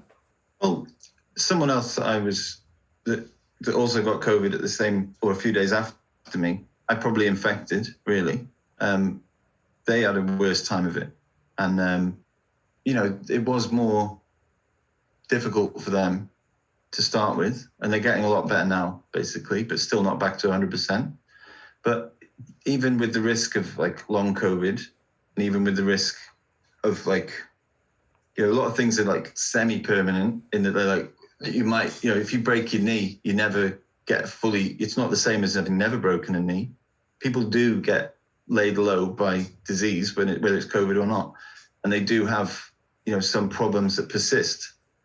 But I don't think that even after knowing someone personally, I'm close to who had a lot worse time than I did, they were laid low basically for a whole fortnight. We were doing pulse oximeter readings, and it was all very close to the boundaries for where you have to phone ambulance and get into hospital. But even knowing and experiencing their problem with longer problems, I don't think it's changed my view on that. You can't be fully safe is the thing from anything, really. You could be hit by a bus, and it's wrong to expect to be fully safe. Actually, it's just not helpful attitude, to me. So full safety is an impossibility, and even if you got a severe case of COVID, you still think the onus is on people to be less frightened and take the risk that comes with getting infected? Yeah, and take vitamin D. When I was isolating because we were forced to, I would be not really taking any extra vitamins and stuff. But when you were allowed out, and I'd be going out, if I was going to a place where I was mixing with other people, that day I would be taking zinc, vitamin D, N-acetylcysteine, which was something I found out from a website called medcram.com. The doctor there was taking it himself, and he was giving it to his patients in America, California somewhere. And he was talking through academic papers saying there was a link to it being helpful. I was less worried, but I was taking steps that made sense to me to protect myself from the risk that was there. I wasn't ignoring it, and I wasn't, like in the poem, I say, no sharing bottles of booze, no passing spliffs, no smoking twos. I'm probably going to persist with those rules for me, I'm less keen on handshakes and high fives. I have been doing them, and I wash with the alcohol gel after I've done it. It's about being realistic about the risk and not deliberately doing silly things or whatever. I just think if it was Ebola, you wouldn't need to make a law because it isn't actually that harmful to most people, to children. They've had to make serious changes to the way that they have ever ruled this country, really, since it's been a parliamentary democracy. It's just not a good precedent to set with all of this stuff. What would you say to somebody who says that the justification for all of the strict protection measures, including lockdown, is that if we didn't do that, the NHS hospital beds would be all taken up with COVID people, and we wouldn't have anywhere near the amount of space that we did have to deal with other illnesses? Well, they haven't really been dealing with a lot of other illnesses. Cataract surgeries were all cancelled. I spoke to a guy who I met who had bloodshot eye. He'd been operated on one eye, and then they let him out. They didn't want to do the other eye. They said, you've got to wait till you're fully blind, and then you're allowed the surgery. But when you've got one working eye, we're not doing anything. There was a lot of stuff about cancer checkups being cancelled, which we know, the earlier you catch a positive diagnosis of anything cancerous, the more likely your chances of survival are. We haven't really had access to the NHS in the same way we had. So I don't think, even if there was more cases with more people moving around, if there was no lockdown, the NHS would have to manage the difference to normal. But I don't think it would have made, because they haven't really been doing everything they used to do. I've been to A&E actually during lockdown, and everyone was just standing around. I was the only person in the clinic, which wasn't like a really serious place. They were doing an ultrasound thing, and then I was off somewhere else. There was no one about. And I spoke to loads of people who were more out of the cities, who I know work in the NHS, who were saying that nothing was going on for so long. They were basically empty because everyone was too afraid to go to the doctors. Nothing was being treated basically in the first start, and no one really knew.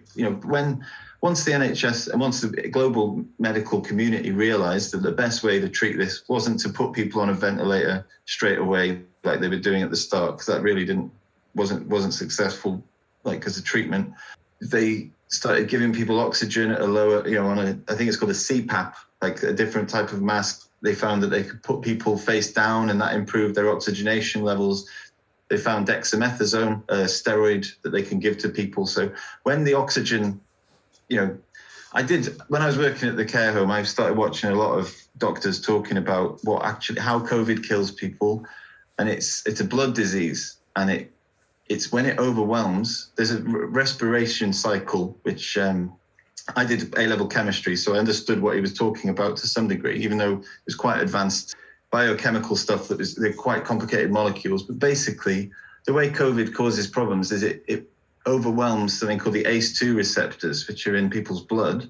And when that gets blocked, you can't clean up the repair of what comes out when you do your normal burning of sugar to make energy. So people end up with this waste product that works a bit like a free radical, and it's like bleach. It just hits something, causes a nightmare, causes problems. And it was releasing in the capillaries where it was happening, because it's a blood disease, it was releasing all of this thing that's a bit like factor 8, which like hemophiliacs don't have. It's something called von Willebrand factor. And basically that ends up making all these like little micro clots in people's organs, like their kidneys and their lungs. So the people who are seriously overwhelmed, their respiration cycle, people with diabetes, people who are very advanced in age, they were getting the specific situation that most people who get COVID don't get, which when they're not getting anywhere near enough oxygen, and they're not, and then the more they're in this state, the more it's releasing these like clotting chemicals, the more it's causing harm that takes a lot longer. Like, I think long COVID is people immune system breaking down all these small blood clots, because the organs still keep working, but they're at reduced efficiency. So once they found some treatments with dexamethasone and putting people in a prone position, I think that was good enough to unlock things, because they actually started to know what they could do. There wasn't this like new terrible thing, because they'd started to find ways to treat it, basically. Even before vaccines was being trialed, I thought I was hopeful that they would stop locking down then.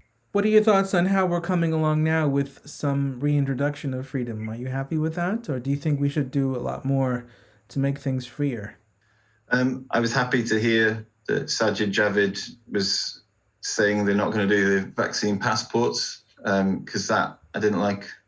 I think I'm glad that things are opening. I'm definitely not going to be critical of this unlocking. I think it's a good thing that everyone's able to go about. But I do think what's happened is there's a lot of, we are creatures of habit. And, the more I would come to your art of thinking thing at the Secular Hall or at LCB Depot, the more likely I was to come to the next one. And communities build in like a habitual way, and everything's been broken. And people are bumping into people. I'm overhearing conversations. They're saying, oh, did you know she's had a baby? No one knows anything. Everyone's completely disconnected from a lot of things. Mm-hmm. And it's going to be hard to recreate a lot of the things that I do think have been lost and damaged. And these are, interpersonal relationship things that are about communities and clubs. And, some people are too scared to come out. Like someone in my badminton group doesn't want to ever play again and is fine with that. She's basically saying, I don't want to go with other people anywhere. I want to be in my own place. And even after she's had both jabs of the vaccine and will probably get the third one, she's not, I feel sad because, she's a good player and I learned from her a lot. But it's sad for her that she,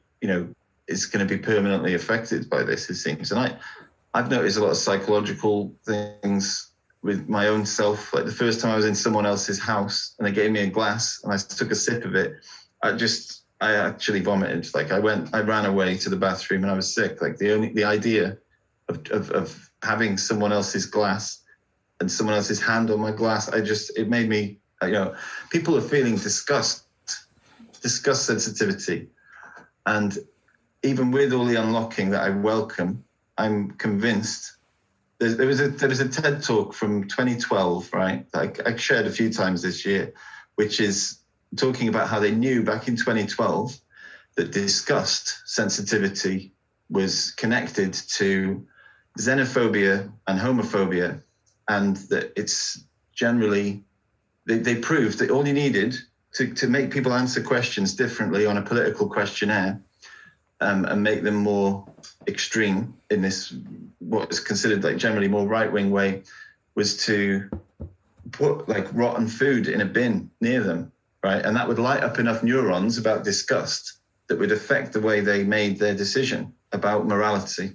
Mm-hmm. So I believe there's going to be a severe and long-lasting move to the right wing, basically, for the whole of the world. Right? So it might be a big claim. That's what I believe, actually. I don't know if I'm right about it, but I do think that they even having a sign up saying, please wash your hands, was making people aware about the threat, was enough to make people more homophobic and more xenophobic, which were about triggering the disgust sensitivity. And everyone's like, who's allowed to come in the door? Everything's been like us and them, borders, it's a bit topsy-turvy. It's been right-wing people wanting to close the borders before. And then now I see a lot of what I thought were like anarchistic, sort of rebellious left-wing poets and people on my social media saying, oh no, we need to shut everything. It's like, and we need to, everybody's flipped. And I've tangented around a bit, but I do think I welcome things opening up. I think it's a good thing that people can get some sense of normality back and regain those things that were lost, that was about personal connection with people in their communities, the regular things they used to do. I think it's good that we can have some freedom back, and I hope we get the rest. And what do you think of the audiences that you've been getting post-COVID when you read your poems? Are they like what they were before, or are they smaller and quieter? Largely the same, but there's been some examples of less people, yeah. I'd say largely the same, because I've been, at the start, there's a poetry night called Semantics run by Sami Noor, and that was really well attended. I've been to that a few times, and it's still got a good crowd. I've had some gigs recently where less people were present. I think one of them is the day of the week had changed last minute, or the week, within less than a week's notice. So people, you might be able to explain it away that way, but largely it's been good to see some of the same old faces out and some new people, at gigs. So I think there's been, hopefully it's a boom time and everyone wants to do the things they haven't been allowed to do. But there is going to be some people I know who don't want to risk anything. People, maybe older people with some health problems probably. I know someone with COPD who's told me they don't want to do anything. They're going to sit inside, get everything delivered online, probably turn away their own flesh and blood from the front door, which I think's sad, but he's made that decision. He wants to do that. So, yes. Well, speaking of risk-taking, you've written about something other than politics, which is interesting, that we can talk about in this next poem that you're going to read for our audience, which is Stockport to Birmingham. And Okay. this is very interesting because you could interpret it as a love poem of sorts, or you could interpret it as a crush poem, or you could interpret it as a Yeah. cynical, you shouldn't be wasting your time with this poem. It's kind of ambiguous. So why don't you have a read of it and we'll chat about it for a bit. Yeah, it's one of the first poems. It definitely within the first 6 months of me writing, I think I wrote this one. But yeah, it is, like you say, a crush poem, I guess. It's written about a stranger. So yeah, Stockport to Birmingham. Her face is a picture with eyebrows painted on. I'm glad I'm not a girl. I can't draw, I'd do it wrong. She's very good at makeup. It looks professional to me. I imagine she has got a foundation degree. Her long blonde hair is plaited, and it's lovely hair she's got. But I'd be bad at that too. I can hardly tie a knot. Shiny, stylish, strappy shoes, not the kind I normally choose. It sure looks tough to wear high heels, and I'm glad I don't know how it feels. Her dress has so many straps, and her brooch twinkles a gleam. If I wore something like that, I'd need assembling by a team. She's got a brand new clutch purse. She's yet to cut the tag. I can't imagine what I'd keep in such a tiny bag. She doesn't know I'm watching. Her head's glued to her phone. I can't help but notice others when I'm traveling alone. That's my poem. Right. Now that's fascinating because there's an interesting ambiguity in there. Because you could interpret it as about kind of worshiping somebody because of how they look, because they just entrance you, which is something that often happens when you're young and you see a woman and you're heterosexual. But there's also descriptions of her that make her kind of sound a bit shallow. Yeah. And I was curious, like, how do you see the woman in this poem? Well, obviously I was drawn to a lot of the details in the poems are about the things she's done, about how to make her look different. And I guess I'm interested in how a mask, because I do think makeup is a bit like a mask. If it's like a clown makeup, it's a very strong effect. But, like Kiss wearing their war paint to go out on stage, it changes their behavior, and the anonymity they gain from doing it affects the way they behave. I do think masks are important and how people choose to look. I don't know if I was thinking about all that when I wrote this poem, but I was pointing out all of the details were things that are different to me. I wasn't doing any of those things, and I haven't been. It was pointing out the juxtaposition of everything she'd done before she'd left to get on this train, and it pointing out to me the things I hadn't done. And I'm not. It's not supposed to be like a judgment. I think it's a bit like a magic spell. Costume it affects the way that others treat us. It just fascinated me, the amount of effort that had gone into how she looked to other people, I think. Because I'm, I guess I'm a bit haggard, rough around the edges, not really trying. I don't know. Didn't have a shave, got a bit of stubble. I don't know. I wore a shirt for you, but I was just wearing a T-shirt with holes in before I got on this call. Yeah. So in a way, does looking at a woman like that, would you describe that as an intimidating experience? Well, for intimidating. Yeah. To see someone who is so well presented and well put together and has put so much effort in things that maybe you think you might not have even thought about. Oh, yeah, no, it was, I guess if you meet someone, like to take gender out of it and that, if you see someone, like, so the opposite gender sort of in a suit and wearing all of the, gold watch and stuff. I remember now a situation where I got hit off my bike by a car, and because the guy was so well dressed, I panicked, like this whole facade and the mask of this imposing figure. Definitely, like when you said, what was the word you said in intimidating? Yeah, I ended up, even though I was hit off my bike by his car, I was just trying to get away and safely without having to. I thought I was going to have to pay him money or something, like because of his status. It's about status. A lot of the stuff that I was fascinated by, especially in the first year and a half, I was, fascinated by status, I guess, in a lot of the things I was writing.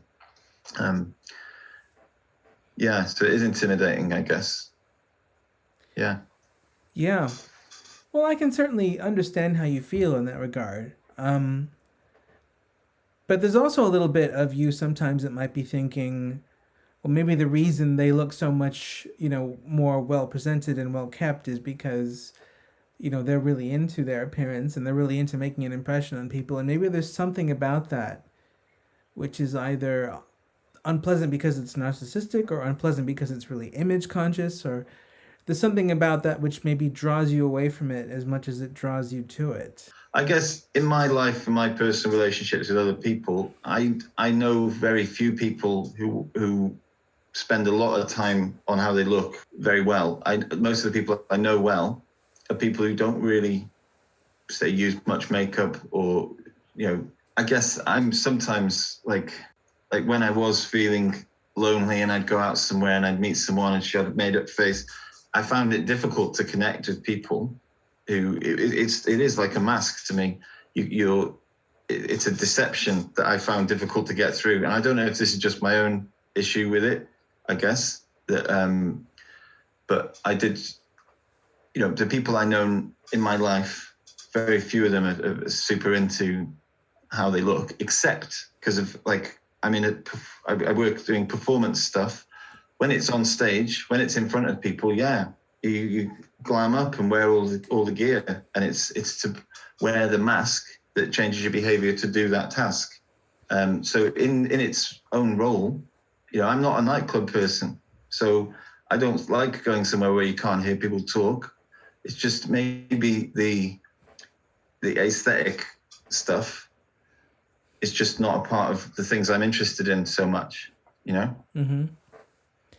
Have you ever felt like when you were in the presence of someone like that they were kind of subtly or not so subtly looking down on you because you weren't putting as much into your appearance as they were in theirs? Yeah, I mean, that happens a lot to me, actually, but I laugh it off. I turned up at this festival a few weeks ago, and a French guy, he was quite well dressed and he was looking cool and he was sort of relaxed in his particular way. And he called the ladies he was with his harem. He was a cool guy. But he did take the mick out of the way I looked. And he was, I've been cycling to this festival carrying a tent. So I'm not going to wear my best clothes to cycle because I'm going to sweat through them all. So I'm like, just for practical purposes, I've got my rattiest t-shirt with holes in it. Mm-hmm. And I prefer to undersell and over-deliver. So I said that in response to this guy telling me I shouldn't go on stage, basically how I looked. I was like, oh yeah, no, I'll change for the stage. But generally, I like to undersell and over-deliver. I find that easier than, if I wore all the prim and proper, things, if I had monocle and a pocket watch, it'd be hard for me to live up to the expectations that I'd be presenting people with, that I am this, super person or whatever. So I prefer generally, for me and my personality, I don't generally want to be bigging myself up too much because I don't want to be a letdown. I think that's where I'm at with it. Mm-hmm. Well, it's a really interesting perspective on how the very people that can draw you to them can also, in other ways, make you feel like you're far away at the same time. And that's something that a lot of your work, whether it's being political or not political, seems to be dealing with this sort of attraction and repulsion to various things that you encounter. Yeah, there's a poem I've never finished writing, which was about front of house and back of house, because I've done a lot of work in different sort of hospitality places and then also building sites, and just the complete drastic opposite of the glitz and glamour of a conference center at the front, and then you go around the corner and it's all just a right mess.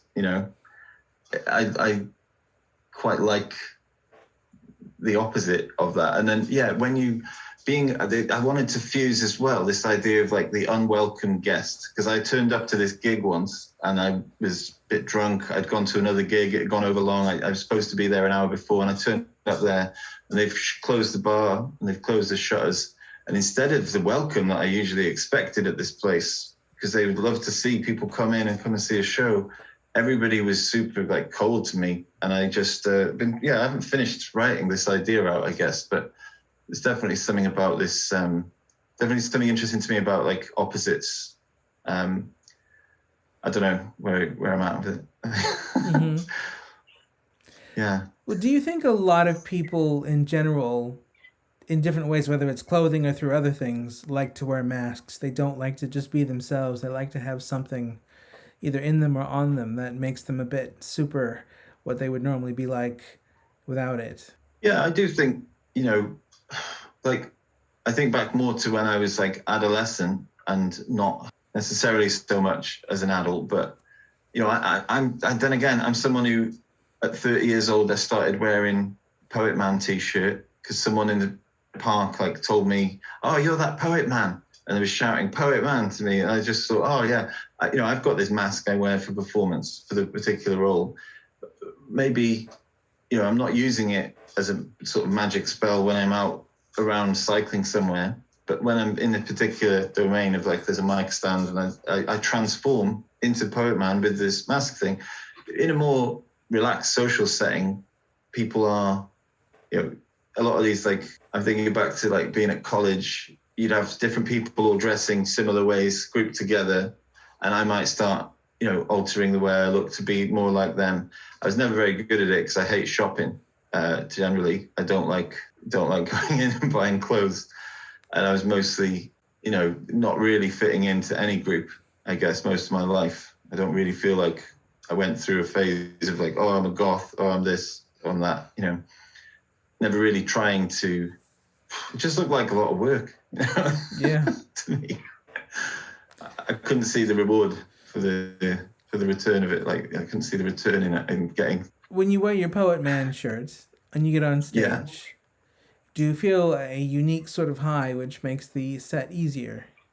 Well, I know from before that the reveal, it's a bit like a magic trick. So the fact that I've got this secret t-shirt underneath a shirt that I can open up at some point during the show, I've got something in my back pocket that I know I can depend on getting a response from the audience, something unexpected. So it gives me confidence going through. It depends. Different shows I do it different ways, and I like being playful with the format of it and the form of how to present it to people.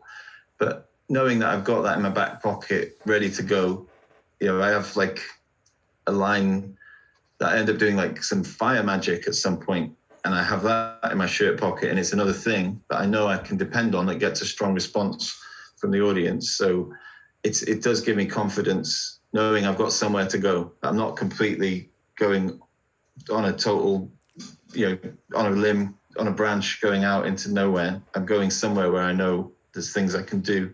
But yeah, it definitely changes how I've done poems without the stuff. It's just not as good without the Poetman t-shirt. Is it like having an energy drink before you perform?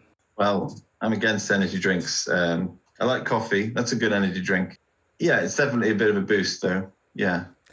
So speaking of being against energy drinks, you've written a poem about energy drinks that I thought it'd be interesting to read aloud for our audience. It's called Relentless Red Bull Monster. Yeah. Well, I wrote this because I'd heard about some people who, well, it was a really sad story. I tried to be funny about it, but a lot of young people were dying through energy drink abuse because they were having a lot of caffeine. They were generally very fitness-minded people doing a lot of exertion in the gym, and doing exertion and the withdrawal from caffeine both had effects of slowing their heart rate, and people in their 20s were dying from energy drink abuse. So I became fascinated by the language of energy drinks. I'm a relentless Red Bull monster. It makes me feel like a rock star. I've always got a six-pack stashed in the passenger side of the car. From the moment my eyes widen, a hit of caffeine is a must. So I have Powerade and Lucozade to wash down my Pro Plus. Then wired, I emerge. And with a kick I sip, I get a spike of adrenaline. And then I lick my lips. I've got Red Rooster Booster for my resurrection. With a jolt, I feel amped, full throttle and then some. I got yellow, red and blue flavor. Real fruit, do me a favor. I live my life on the edge and I've no need for fruit or veg. I live my life my own way and I don't want no 5 a day. The last thing I want's apple and banana, but I'll have a shot of ginseng with guarana.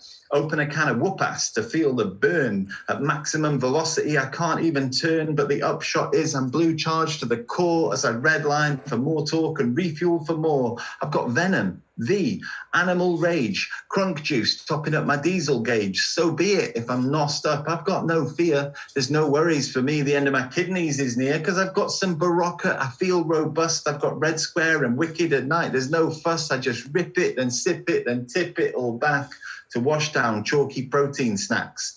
The Scottish dip dummies in iron brew. I think that's great. I don't know about you. From the moment they get weaned, they'll want sugar and caffeine. And from then until their teens, they'll become taurine fiends. There's kids throughout the land with energy drinks in hand. And it goes without saying, I think it's grand. Addiction keeps the economy going and everybody knows it. So good luck to anyone who tries to expose it.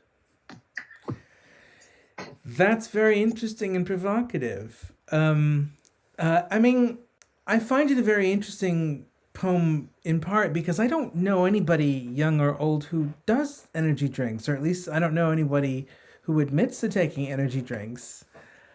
Well, there's loads of them out there. There's Relentless, Red Bull, Monster. Yeah. They're all there. I see it quite a lot, especially in young people who come to gigs. It's a sort of seen to be cool thing. Yeah, it's the biggest selling drink, Red Bull, on earth. It's totally overtaken Coca-Cola. So people are doing it big. Yeah. Have you ever tried one of these drinks? Yeah, people were drinking vodka Red Bull when I turned 19, maybe 20. Mm-hmm. And I went to a pool place in a snooker hall, and I tried to play snooker after 6 vodka Red Bulls. And I was sharp with the caffeine to think, oh, I'm going to knock this, I'm going to hit that, I'm going to bounce it over there, I'm going to get it back, and then place the white ball back here for the next shot. But I was drunk to miss. And then I was angry, and I didn't like how it made me feel, this sort of jarring, not quite drunk, not quite sober, I didn't really like those opposite feelings. And I like going to a pub, I like drinking, I like playing pool, but I didn't like it with the Red Bull. I have taken a Monster drink once to combat an antihistamine that made me drowsy before a paid gig where I was just feeling really spaced out after antihistamine. And I bought a can of Monster and was just sipping at it through the day because there was nowhere to buy coffee. It was in Corby, and I had to stay near the stage. I was the compere for the day. And I did drink Monster, but that was years ago. I wouldn't touch the stuff now. So why wouldn't you touch it now? Would you be worried about it affecting your heart in a negative way, or what would be the reason motivating you not to go near it? Well, I mean, do you know where the taurine comes from originally? No. Taurine is present in the bollocks, the testicles of oxen and bulls. They kill, in Spanish bullfighting, they eat the testicles. They have taurine in. So there's this folk legend sort of cultural history to ingesting this as a thing, and they make it synthetically to make taurine. They put it in the thing, but I don't think I'm not into it. Just it's maybe I'm triggered by disgust because of all of this COVID stuff. But no, I don't know. It's just not. It's not right. I'm against it. I don't want taurine in my body. Are you okay with people doing alcohol? Yeah.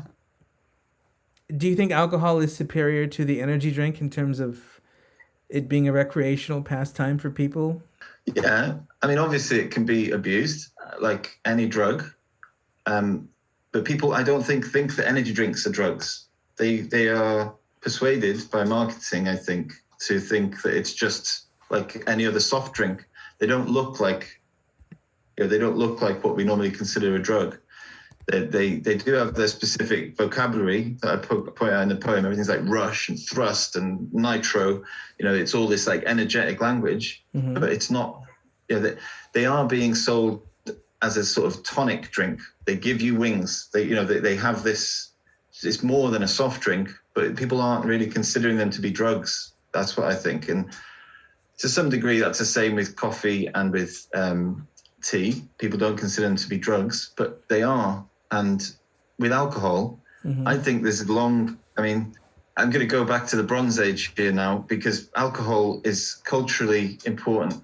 We couldn't have had civilization. The Babylon, Mesopotamian sort of Sumerian empire wouldn't have happened, and Egypt as well, without beer.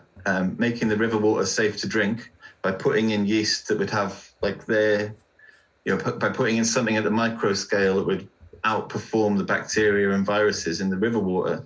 It made people weren't drinking like Carlsberg Export. It wasn't 5%. It wasn't Stella Artois, but it was going to be like a 1%, maybe 0.5% beer that made it safe for civilization. So I'll say that with alcohol, there's a rich history. And I'd argue the same for coffee as well. We wouldn't have had the Renaissance without coffee. When Venetian traders in Venice were getting, we didn't have negative numbers. Yeah, we had like Roman numerals in the whole of Europe. And when Islamic traders were bringing coffee to Venice, they had the 0 to 9 system, and they had something that made you think a bit quicker and a bit more wired. And then all of these like landed gentry, nobility from all over were going and having like a gap year or something in Venice, and they started making bets about mathematics. I mean, they wouldn't do that if they were drunk. So I've got respect for both alcohol and coffee in different situations. Do you ever wonder if energy drinks will in the future produce a new kind of civilization?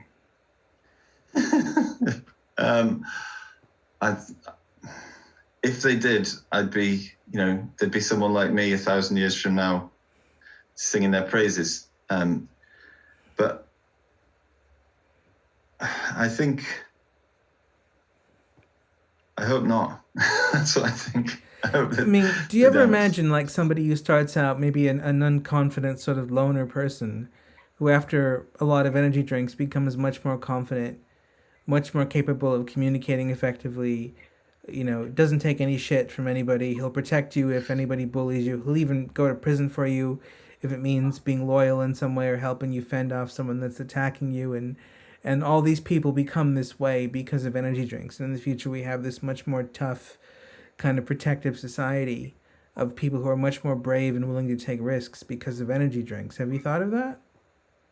Well, all the taurine makes them superhuman. They get like the testicular fortitude of the machismo from the Spanish bullfight, and they just go in and make the world a more, I haven't thought of it. I guess I'm fixated on the negatives of the young people dying of energy drink abuse. I don't think it, people die from alcohol though. Yeah, you get me thinking in corners. This is like when you did your free will talk, and for a fortnight I was just like back and forth in my own brain, trying to.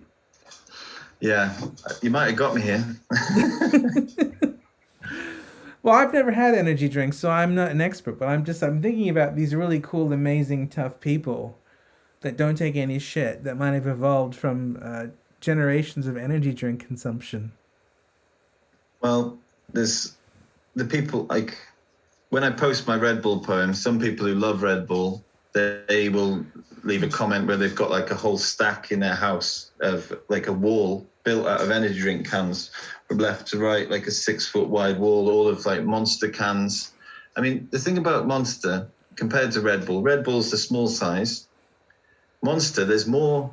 It's like the special brew of drinks. Like special brew has more units than you're supposed to have in a day.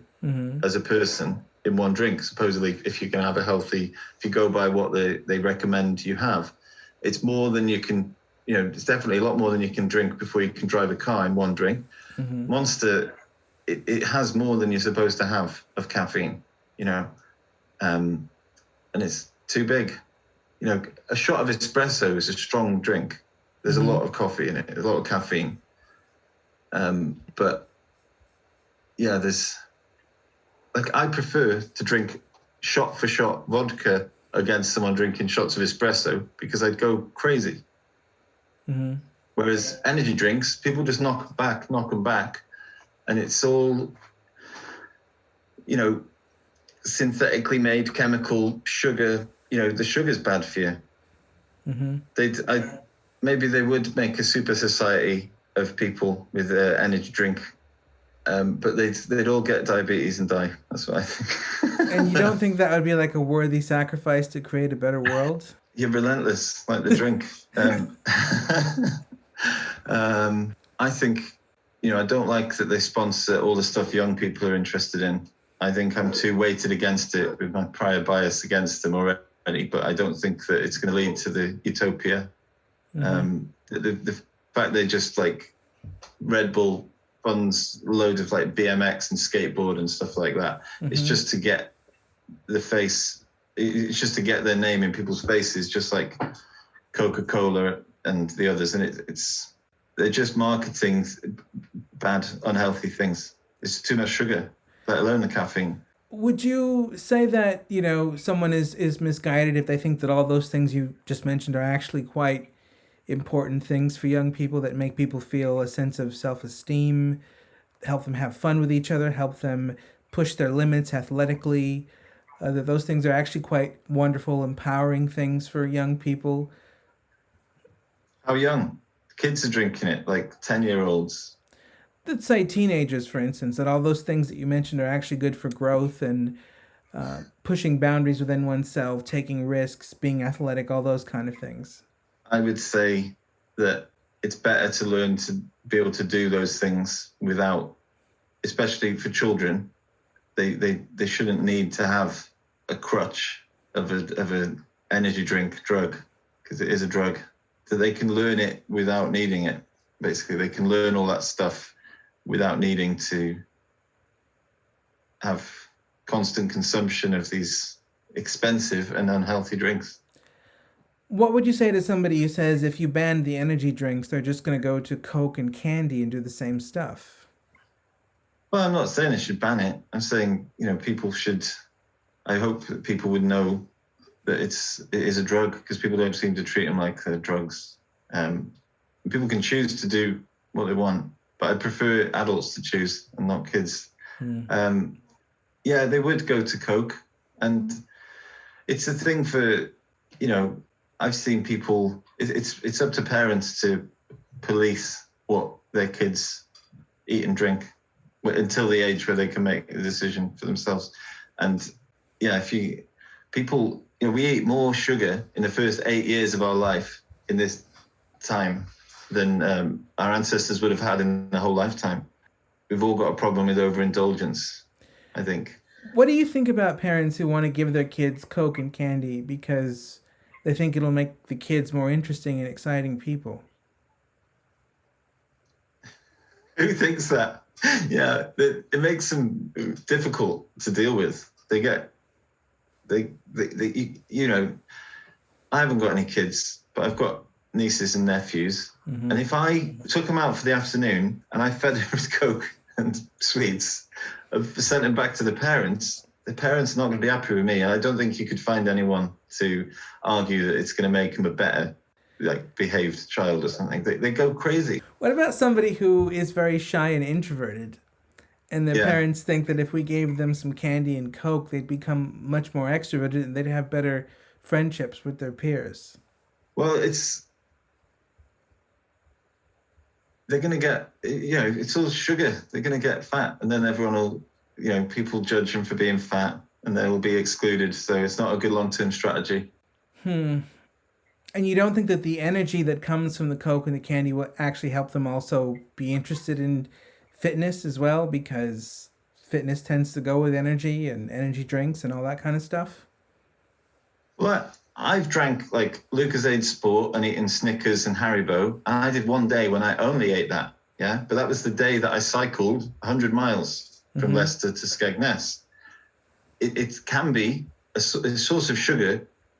When you're cycling, it's just nonstop. You don't want to have something heavy in your stomach. It can be used well. I'll admit that you can use sugar and use it to power your fitness. But I used to be someone who was drinking Coca-Cola because of a marketing campaign. They gave away a free mobile phone if you collected 600 ring pulls of Coca-Cola, right? And I actually did collect 600 ring pulls. So I'd be working at 14, cleaning a kitchen and cooking chips and washing pots, and then spending it to Coca-Cola. So I could have bought a phone for less money than it cost for all the Coca-Cola.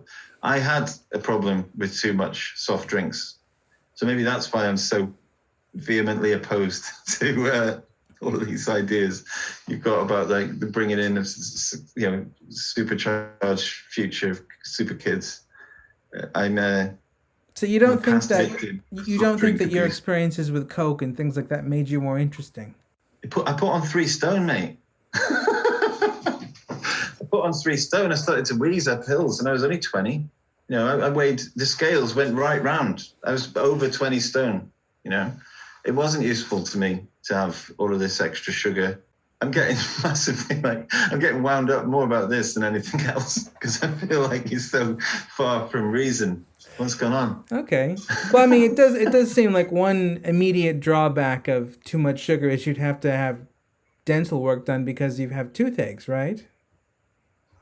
I've had 7 or 8 teeth out, 3 in the past year. My teeth are ruined. And speaking of those experiences, you've written a poem called "The Unhappy World of Haribo." Yeah. So most of my poetry is quite conversational, but this one is quite difficult language and a bit weird. And I don't often do this poem on stage, but I thought it'd be okay for the podcast. Someone complained once that it gave them toothache, and I know, it's not much fun for people to have toothache. But this is, I wrote it after sleepless nights of me avoiding dentists because I didn't like them. Body shock with start, I wake to grinding, nervy, jangling ache. Such pain the freezing night air brings as I lie moaning, clutching chin. My jaw's revenge for choice of eats, this feast of candied sweets and treats. Sleeplessly staring at the crescent moon, hoping pain-kill pill will kick in soon. Appointment, welcome, dentist chair. Watery eyes in bright white glare. Sicky feeling in my tum as needle sticks into my gum. I obey his every whim as spittle dribble down my chin. He's noticed and holds a suction hose. Open wide and in it goes. Tilts my neck back muscles cramp, the thumb screws turning, vice it clamps. What kind of man would get a thrill from wielding his pneumatic drill? I squint as the drill bit shines and gleams. A revolving racket sounds like spinning screams. Pressure, pressure, tooth it cracks. Bits all broken, stained and black. Go gurgle, slurp up vacuum pipe.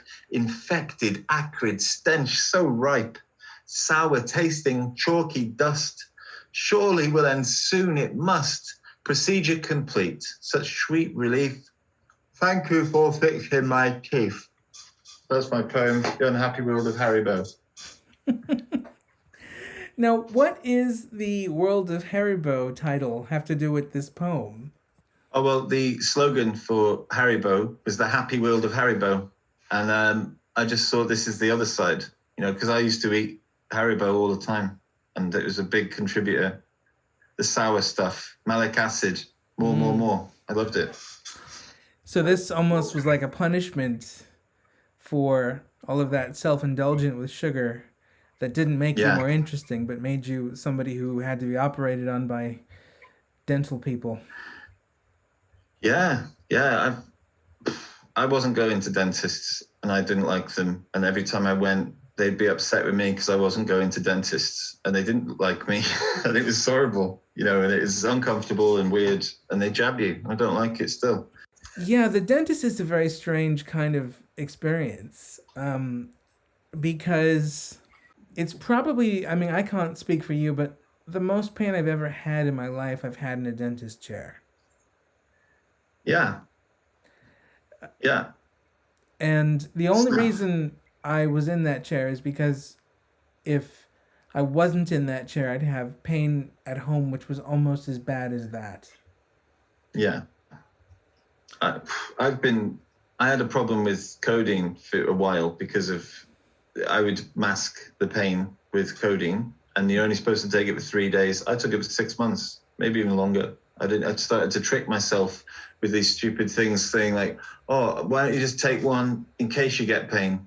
and then I'd be like popping them, and so yeah, my lack of getting it dealt with was giving me an opiate problem for a while. Oh my God. You know? Yeah. The pain is something else, and it's, you know, I had to have a tooth out during lockdown, and yeah, at least one. Yeah. And he was saying, can you feel that? And I'm like, yeah, a bit. And he was like, well, if I don't get it out, I've given you too much now, so I can't give you any more anesthetic. I'll have to book you in another time. I'm like, no, just take it out. So yeah, I had a lot of pain, but I just wanted it gone. I think I am getting better with like dealing with the uncomfortableness, but I think because it causes you pain, I'm like the dog that doesn't want to go to the vet. You know, that's what I'm Pavlov's dog here. I don't want to go to the dentist. Mm-hmm. You know, it's weird. I find going to the dentist harder than going to the doctor. Yeah. Do you? Because the doctor doesn't make you feel like you've been assaulted. You know, when you've got a bleeding wound in your face, you're walking around feeling like you've just had a fight. It's no fun at all. Yeah. Is there anything the dentist could do to make the experience more pleasant for you? They've got a tough job. I don't envy them. I don't know what they could do differently, because at the end of the day, it's just, it is what it is. I know someone who doesn't get any anesthetic at any dentist surgery ever, and he gets it all. He lies to them and he tells them that he's used to abuse ketamine, and as a result, he doesn't have any. You need too much to make, a dangerous level to have any effect on him now. Mm-hmm. And he says it makes the dentist do a better job. So this, perversely, he says that they can't wreck your gums as they jam this thing out, because they haven't got the freedom that they have. They have to be very careful with him, because he's going to lash out if they do too much, and they have to do it very carefully. So he says he gets better treatment by not having anesthetic. So I'm not saying that's the best way and everyone should do it, but that may be something he says. I haven't tried this tactic myself, but he says he gets better treatment, but it is painful. He has to deal with the fact that he's getting it without anesthetic. So if you can face it, he says everyone should try it. But yeah, if you could only find a way to tell them there's no anesthetic, but actually you have anesthetic, that would be the optimum solution, I would think. Okay, so there's a double level here. There's deception. You inject yourself, and then you go in. You tell them you can feel it, and then they have to be careful. Then they don't do you any damage, and you don't have. Yeah, you've worked the way into super strategy. I think that'd work. Do you think if, let's say, the dentist was coupled with some form of auxiliary pleasure for people, in conjunction with the pain, it would motivate people to go to the dentist more? So what we say about pleasure? The dentist motivated by. Well, for instance, would you find it easier to go to the dentist if you knew your dentist would be a beautiful woman? I think I'd find that harder. And it might be like a machismo sort of thing, macho thing, but I wouldn't want to be in a vulnerable position, and weak and feeble and begging for help. I'd prefer the guy I normally get with the, he can do it dispassionately, and I don't feel like, that it's affecting my my status as a person. I don't know. I'd feel difficult. I find it difficult going. I've had mental health problems where I've gone to a doctor and they've tried to give me antidepressants and stuff. I found it really difficult to talk to a female doctor, because I didn't want to be admitting vulnerability in front of them. And even when they were trying to help, it's I found it difficult to, I still wanted to be the cool guy or something. You want to be the cool guy at the dentist? I don't know. Is there a way of being a cool guy at the dentist? Maybe just bring them a free magazine every time you go and say, oh, you got this. And maybe it could be a niche one from abroad. Mm-hmm. You could have this is a Japanese architecture monthly, and then give them that one. I've never had that one at the dentist before. That's how I'd try and be the cool guy. Mm-hmm. What about if they tried to combine the dentist with laughter? So what if, for instance, if they showed you a few comedy clips before they did the surgery, would that help? Maybe, yeah. I do think that encouraging people to laugh is good. So maybe. I've read some stuff about like hypnosis and a drug-free anesthetic through hypnosis. It's not effective on everyone, but it might be something that could be investigated more, you know? Mm-hmm. Yeah, that's a very interesting possibility. I hadn't thought about that. You could do hypnosis and all sorts of things to make the dentist a very pleasurable experience, I suppose, and they wouldn't have to do very much at all except fix you. Yeah, I think I've followed like a hypnosis script with a friend of mine when I was about 13 or something, and I managed to get his hand to be totally dead. And Darren Brown does this same trick, and he's actually able to put like a needle through the hand while they're watching, and they're completely, it's numb to them.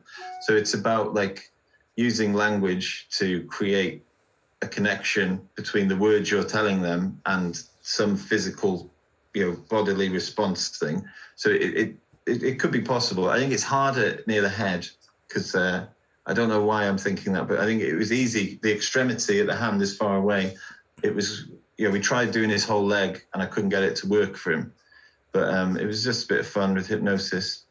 So yeah, it might be the best way to get dentists pleasurable experience, maybe. So did you first have your first unpleasant experiences with the dentist when you were a child? Yeah. Denby Infirmary had a car park with a mobile dentist unit, and I screened the place down. I don't know how old I would be, like 7, 8, or 9, maybe 10, because that was where I was living then. Mm-hmm. Hated it. Yeah, that sounds like an experience that's been quite formative for you. It definitely started a pattern, because I don't think no one ever enjoys the dentist, but it's never been great. It's always been, I don't want to go, and then I go, because it's the opposite. If the not going ends up more painful than going when the pain gets so bad and when you run out of codeine. Have you ever thought like one of the things that might help you get a healthier relationship with the dentist and become more motivated to go when you need to is to study dentistry, to study teeth and gums and those sorts of things? Not really thought about it. I try not to think about the dentist, but it might work. It seems it's definitely a weakness I've got, and I'd like to try and work on my weaknesses. So maybe I should look at, seeing what the dentists are up to from their side of it. Mm-hmm. So speaking of weaknesses, it seems like one weakness you do have that you've also written about in your poems is you like to help younger people in ways that make other older people bristle a bit and think that's not appropriate. And you don't help them sexually, so I'm not saying that, but you help them in little practical ways. Yeah, so, this is quite an old poem, but it's called Generation Gap, and it's partly my own experience helping a child who was a stranger to me, and then I just found it weird after all I'd done was help that people were like, oh, you shouldn't have spoken to a strange child. You're not a parent. What right have you got to talk to a child or something? Then I spoke to a Geordie. I mean, I'll just do the poem. It's all in the poem. Okay, it's called Generation Gap. It's a wintry afternoon and I'm cycling along and there's a kid with a BMX, but something's wrong. I freewheel away thinking about the tools in my pack, and then I swing around and start pedaling back. I wave and say hello as I pull to a stop, and I don't want to guess his age, but he's got a primary school top. His filthy hands are caked with oil and dust, and the chain's off, he says. It's all covered in rust. I get my tools, but my spanner's the wrong size, and I can't fix it here. So I look him in the eyes and I say, I'm sorry, mate. Have you got far to go? He's off to meet his mum. In miles, he doesn't know. I pack up as we talk and I say, if it's a long way to walk, I live 300 meters this way and then left at the fork. And if you follow me back and stayed out in the street, I could get the proper spanner and get you back on your feet. I tell him how when I was young and my tire had popped, I showed my thumb to every car, but nobody stopped. I got blisters on my heels to be free and then feel stranded. I know how it feels. This is me up on the left. I pointed out to him. Stay out here in the sun. There's no reason to come in. I find the proper spanner and get on with the task, and it feels good to do a favour without being asked. I tightened his back wheel and I put oil on his chain and I said, there you go, matey, right as rain. I cycled the same way home for a while and I've seen him fly by twice with a wave and a smile. When I told my girlfriend, she found it frightening. She said, who do you think you are, the Pied Piper of cycling? You can't bring children home on their way from school. You'll have their parents on the phone. You're behaving like a fool. Is it right that I should feel wrong when all I did was help someone? I remember a 50-year-old Geordie I met drinking in a pub. He had a real ale handled glass, big old mug, and he said he spent a weekend away last week at the beach and a toddler fell over in a rock pool at his feet. She reached up to him, crying, but he didn't pick her up.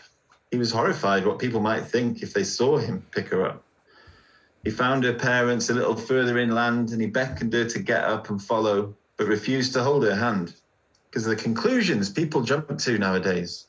You don't want others to think about you that way, but to ban all interaction because of the behaviour of a few, it's a tough call and I haven't got kids and I don't know what we should do.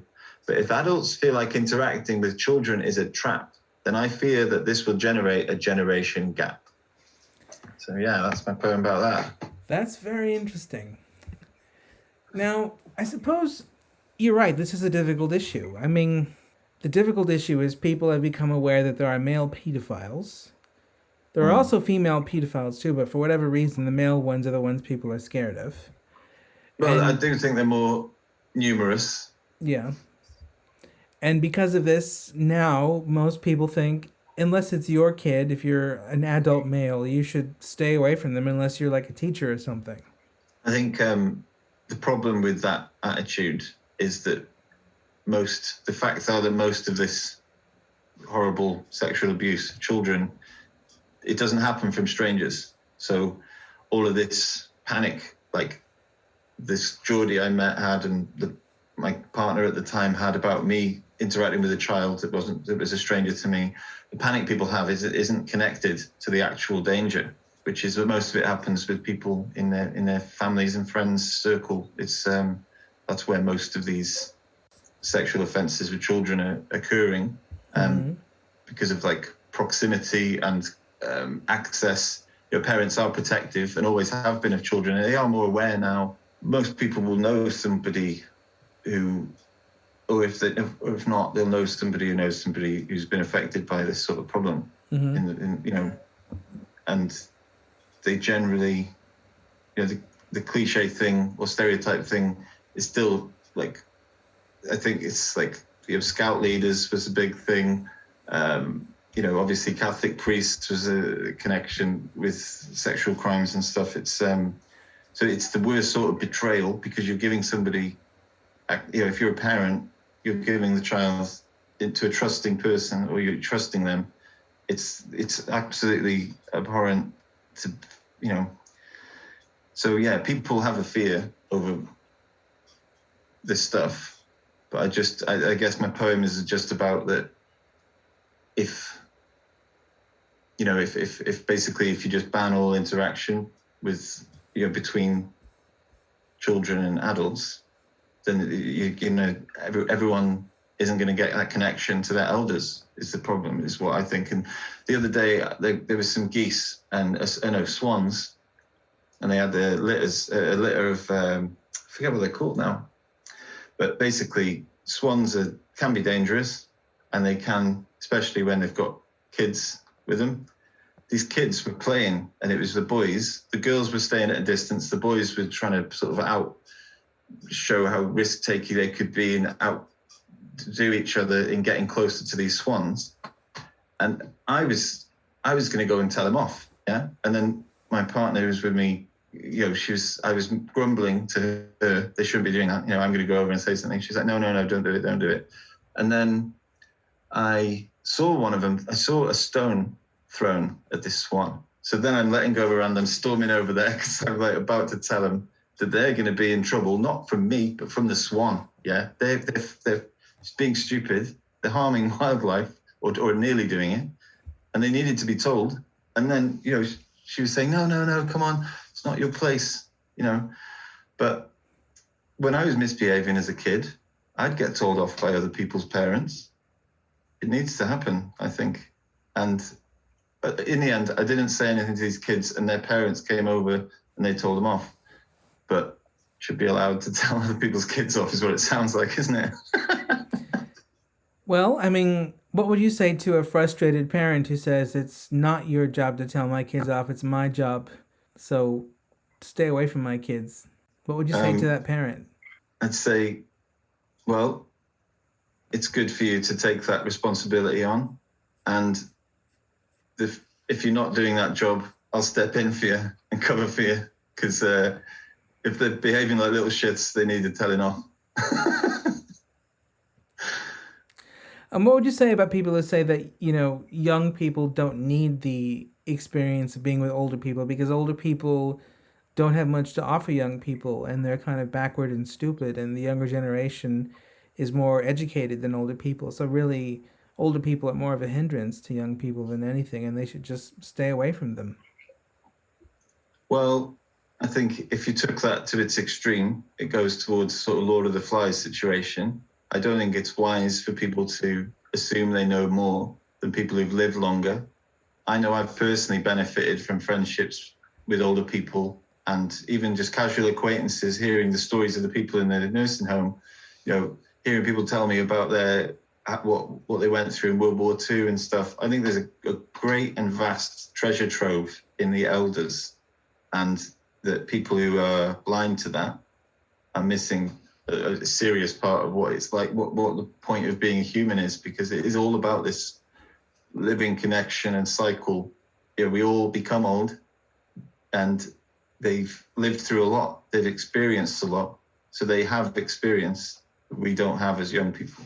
I'm classing myself as a young person because I'm 36 now. Mm-hmm. But it's you're missing a great deal if you think that all the old people are automatically wrong or know nothing. It's like,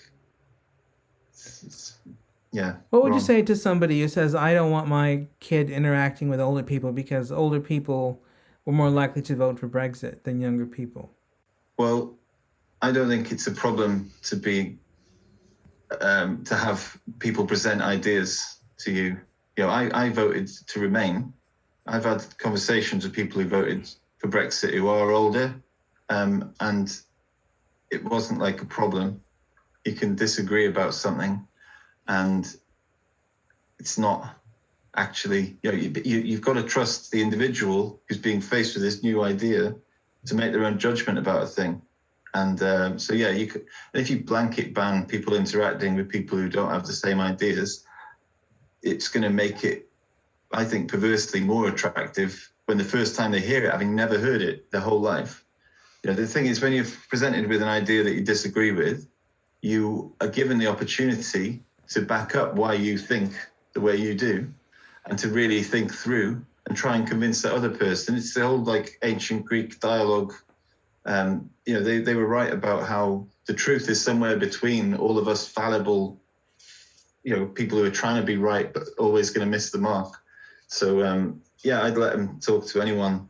Just because you don't agree with something politically, it's like just to try and cut them out. I don't think it's the answer. You need to let people actually be interacting with the people that are older, that have a different idea. Even if they are wrong, it helps the younger person come up with creative reasons within themselves for why they think they're wrong, and it helps them argue their own point, even if they feel that the person's wrong. So, it can be a good opportunity, is what I think. What would you say to somebody who says that young people are actually damaged by older people because older people tend not to take the mental health problems of young people seriously, and they tend to say things like snap out of it or man up or just do something anyway even if it makes you feel uncomfortable, and in that way older people are a danger to young people today? Well, I know a family who were feuding over this exact problem. Someone who hired me for a gig in another city, he told me that his son wasn't talking to him because he'd said man up about something like physical that he was doing that he was complaining about something arduous and difficult. He was saying, make him do it. You know, I've had it said to me when I was like trying to pump up a tire, the motorbike tire. It's not as simple as like, there's a lot more air in the thing. But I ended up like feeling emasculated as a teenage boy after my dad had told me to man up and do it properly. And then like a woman whose motorbike it should have been her to fix it anyway. She came and did it better than me. You know, I've had situations where I needed to be tougher. I don't think it's harmful, basically, is what I'm saying, for people to have like a different attitude even about mental health. You know, there's one, I forget the name of it, but there's the guy who's written a book called The Myth of Mental Illness, where he talks about his idea. He's a German guy, I think, and he talks about how all illness is something physical, basically, and that, yeah, that basically, I do think older people generally have a better, either probably through experience of having dealt with difficult situations just to be that age. You know, everyone goes through problems. They've developed ways to get over it. So in some way, they'll be having a different attitude to a young person who's having to deal with some difficulty and they're struggling with it. They will have been that person once, probably. But the older person has seen a way that things go on, that life goes on, that times are difficult, that grief is serious and difficult for people to deal with, but that there is continuance and it doesn't have to be, you know, forever problem, that things can be, you can transcend your darker thoughts sometimes, you know. I don't know, I'm being getting lost in myself there, but... Well, in general, do you think that the way that society has become hyper-conscious of mental health in the past decade has been a good thing?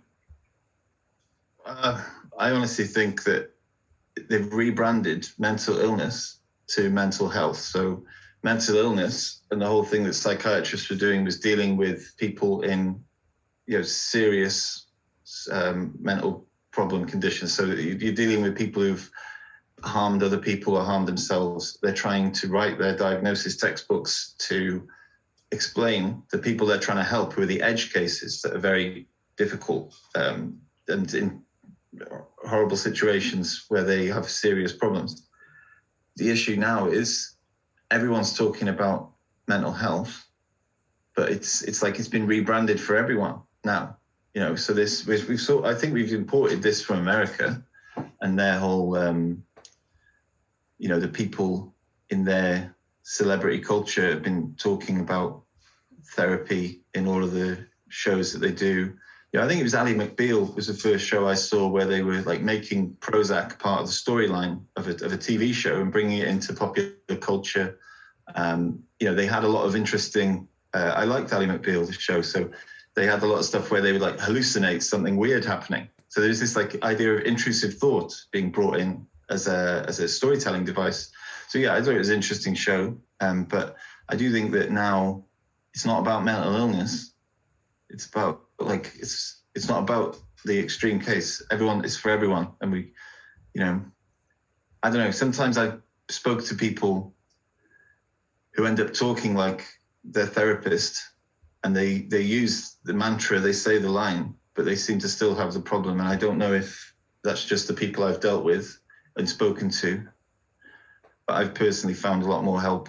Looking at Stoicism and getting really into ancient mythology and finding a lot of stories from like, you know, the Epic of Gilgamesh and ancient Greece, and finding a lot of stories like there's these patterns that are sort of universal in this. It's for me like spiritual writing and religious writing and mythological writing and storytelling fiction share a same landscape that I didn't really interact with until I became a poet and became fascinated about writing. So I found my own sort of understanding about this sort of epic travail and horrible like suffering that is in these, you know, that you have like ancient Sisyphus sort of myth. He's tormented to push up the rock boulder and it keeps on crushing him. And then you have that same thing retold in popular culture in Laurel and Hardy with the scene where they're pushing a piano up the thing and it keeps rolling back. Mm-hmm. People love to hear stories that are about sort of overcoming adversity. And I do think that with literature, with fiction, with stories, people can identify with a character going through something that they haven't experienced and learn something about how to deal with things in a way that can help them in their real life, even though it's not like the same knowledge as a textbook. It's not like, you know, the same thing as like a newspaper article. I do think it has. I'm just not convinced that the psychiatrists have got the magic bullet that fixes everything. And you've written a poem about this called DSM-5 Model Citizen. What does DSM stand for? I think it's Diagnostic Statistical Manual of Psychiatric Disorders. My ex-girlfriend was studying psychology and criminology, and when we were living together, I was helping her with her revision, so I became familiar with some of it. But yeah, DSM-5 Model Citizen. When it comes to mental health, is it any surprise that the diagnosis rates keep rising when the textbook of symptoms in this DSM-5 keeps steadily increasing in size? Is this wise? Should we make it our mission to label and medicate the human condition? OCD, ADHD, depression and anxiety, aggression, impulsivity. Are these lists of similar symptoms simply categorizing the varieties of our shared humanity? Should we let them plot us on a spectrum, prone to panic, sometimes manic? Aren't we all sometimes? Or do these labels mean we have broken minds? Is it normal to be a mix of these drives from time to time? Should we seek prescription drugs to fix us? Or have psychiatrists tricked us, doling out their magic bullets in blister packets? Is this a solution or is this a racket? Should we be wary of chemical dependence designed to redress our serotonin imbalance? Back in time, our elders would wisely advise and give guidance from their lives and teach us how to survive. But okay, boomer, fuck those guys. I'm going to end it there. That's how I like to end it now. I've been messing with that ending different ways, different times. So it's a kind of it's a commentary on how the older generation is seen as callous and heartless because the older generation is less likely to accommodate mental health problems compared to younger generations which expect accommodation through this plethora of labels that you can find in the DSM, which any struggle you have can be labeled as a mental health condition that needs anything but the traditional response of, well, just get on with it.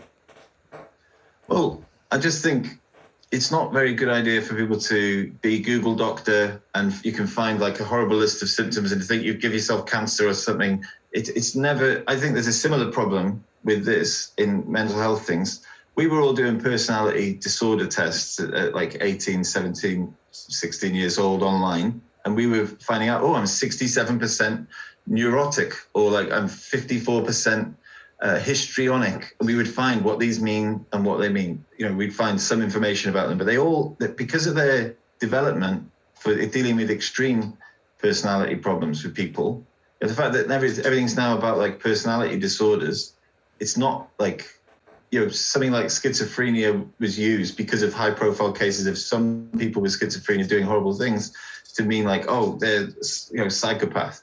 Turns out psychopath more common than schizophrenic, so it's like we were developing all of these, this DSM-5 model was being developed to deal with extreme cases. And I don't agree with it being applied to everybody as though it's a solution when it's all very new.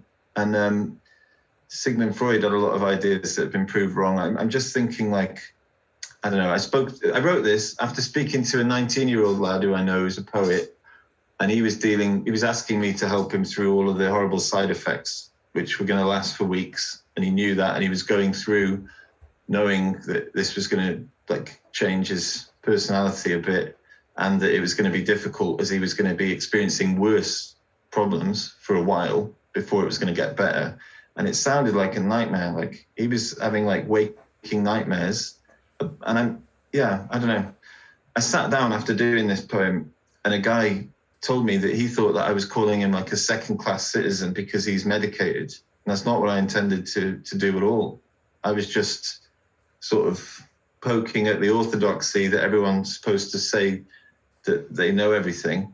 I'm just sort of saying maybe there's other ways to fix your problem. It don't mean you've got to pay a prescription every week for your rest of your life, because I've been offered that solution, and I didn't like it. Yeah, well, it's really difficult. This issue in particular is like a minefield, because even with me, there are certain things where I think people are expecting too much accommodation because of a diagnosis. Or they're trying to get a diagnosis in a way which seems like it's an excuse for not being able to perform at levels they should be performing at, and doing things they should be doing, and tolerating things they should be tolerating, like, contrary ideas and whatnot. But on the other hand, a lot of people that are anti-mental health do seem to be like they're very keen on telling people who have serious problems things like, just get on with things, just be tough, grin and bear it. And that seems in its own way quite callous too. Yeah, I'm not saying that's not what I'm saying really. Basically things can be overwhelming, and the more people bottle things up and carry on as if everything's normal when it's not, it can present difficult problems for that person. I personally had a lot of problems with like daydreams about like violence against someone who I thought had wronged me. Yeah. Mm-hmm. And I was struggling because this was so out of character for me to be even thinking in any way like this. But basically, the girlfriend I was with for like nearly 10 years had cheated on me with a guy who I'd shook that guy's hand. And I was plagued by these like violent delusions, right, of like what I would do if I held that guy's hand again in a handshake. I'd be like, it was horrible what I'd be picturing. And it was unwelcome to me. And it was, I believe now that this is what like religious people talk about when they're plagued by demons. Yeah, mm-hmm. It was like, these felt like what the ancient Greek were calling the daimon, some sort of thing outside of them that was able to affect them and be possessed by that thing. If I'd given in to these sort of weird ideas that were coming in, and it's quite natural response from a particular situation I'd found myself in and feeling like angry about it, basically. I was going through my day-to-day and really struggling a lot to do my 37 and a half hours a week and to, do everything, walking my dog. I was writing comedy because I wanted to make myself laugh because I was so depressed, right?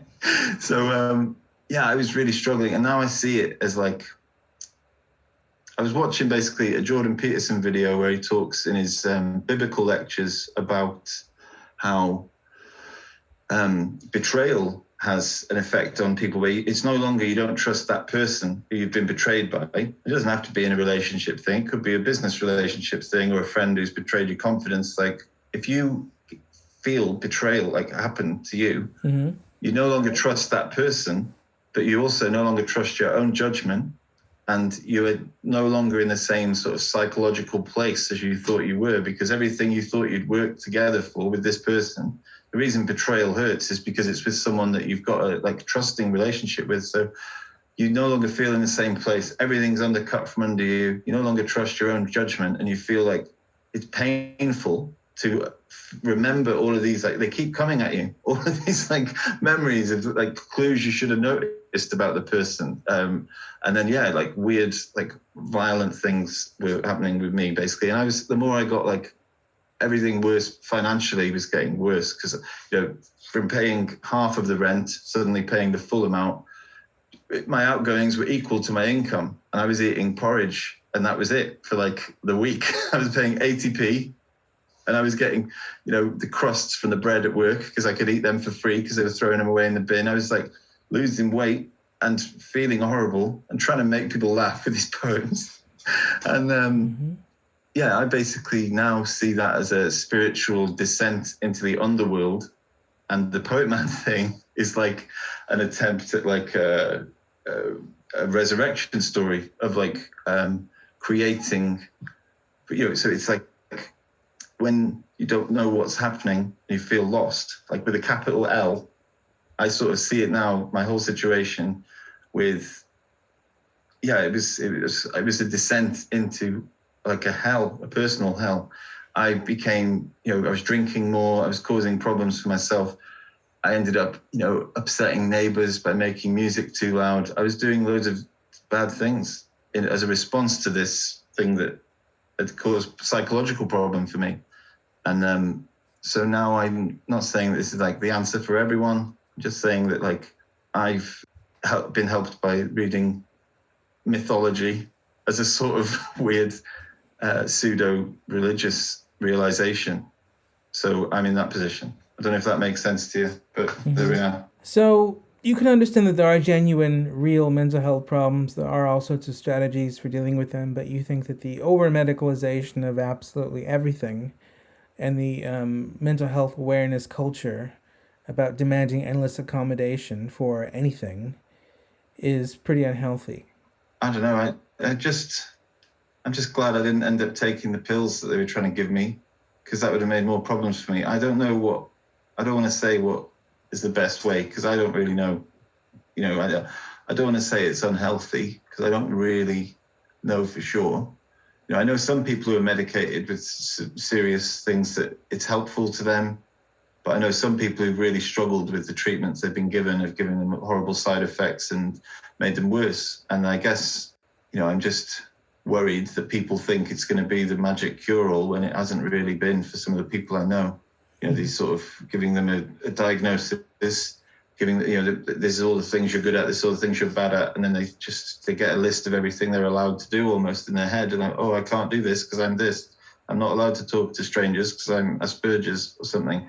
It puts like a barrier in their way when, say with Asperger's, there's a lady called Temple Grandin, who's a really phenomenal inventor, and she does a talk about how her mum, when she had these problems with personality and interacting with other people, her mum would make her be the one who paid at the till and talk to the cashier. She'd make her do all the things that she found difficult to get over the fear that she had that was controlling her. She would have like tantrums and outbursts a lot longer in her life than most children, and it was all due to like feeling anxious about interacting with other people. And her mum made her do all this extra stuff to make sure that that it wouldn't affect her life, and she's ended up doing amazing inventions, and she does great talks about how best to raise problem children, basically, I think.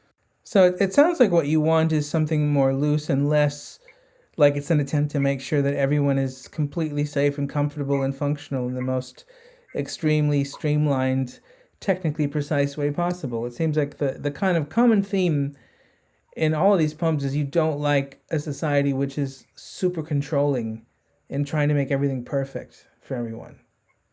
Yeah, I guess I'm probably just skeptical that can actually be good, probably to some degree. It's just, I do think when you try and control people, they resist, and that is unhelpful.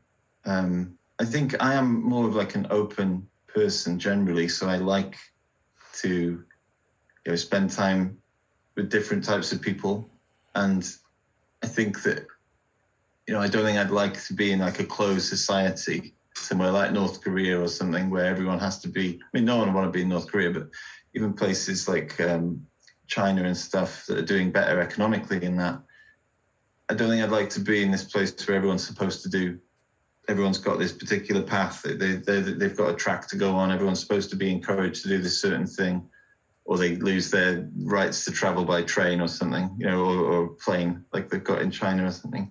I think it's better when there's more options for people. So I think, I don't know, that might be colouring my interpretation of the world. But yeah, I don't really like control that much now. Is that because you associate control with the opposite of freedom? And freedom is an artistic element in what you do, you think? Well, I think freedom is important for everyone, especially when it comes to, like, you talk about freedom in the arts. Even in ancient Greece, the slaves were given the opportunity to go to the theatre to see live performance. Mm-hmm. And it's like, it was seen as like a human right, whether or not you have a high status, low status, or like property status almost, like with the slavery thing. So freedom in the arts, I think, is really important, but also that you don't have to class yourself as like an artist to feel like you should be free to express yourself. I hear snatches of people on the bus talking, and I think, oh, that's poetic. Everyone's using the same tools that someone that's like performance poet artist is using. Everyone's using language all the time. I think art is somehow, there's like a bit difficult to get into something like painting. You need all the right gear. With poetry, everyone's using words all the time. So it's sort of like with the lowest barrier to entry. We all use words. So I used to be more encouraging of everyone to get into poetry. But then after the weird gang went after me with the online lot, I stopped being so trying to encourage people. I used to really like it. People who'd never done poetry before would come up to my nights and they'd do it. And I'd be like there to witness their debut. And I absolutely loved it. But then once things had gone wrong on the internet with this group, I stopped really pushing that. I used to really push it like, I used to say it was Poetman's power was to create poets. And I stopped saying that once that happened. And then, this poem, the reason why I'm talking about this is the poem that I wrote with loads of open-ended question marks at the end. Like everything is just rhetorical questions, really. All of it, question marks all the way. And I became like, I didn't want to say anything direct because of what had happened with this group, like jumping on the wrong word or something they considered was beyond the pale and trying to paint me as the worst sort of person. So it sounds like this coincided with like a lack of trust in your peers, being able to celebrate and recognize creativity or respect freedom all that much. I think I was just picturing the complainer in the audience, like when I was writing, when I was rehearsing, and when I was performing. And I don't think I should have done that. I shouldn't have let myself put this caricature of an internet troll in. I shouldn't have given it primacy and put it central, because I couldn't ignore this, because it had been a problem and because they'd phoned the police. It's like, it was crazy. I should have just ignored it, because they ended up, like I said, attacking each other. And basically, I think they've stopped, especially the local ones anyway. So I just think I shouldn't have let it affect me. It wasn't like I've never really, you say like respect from peers and stuff.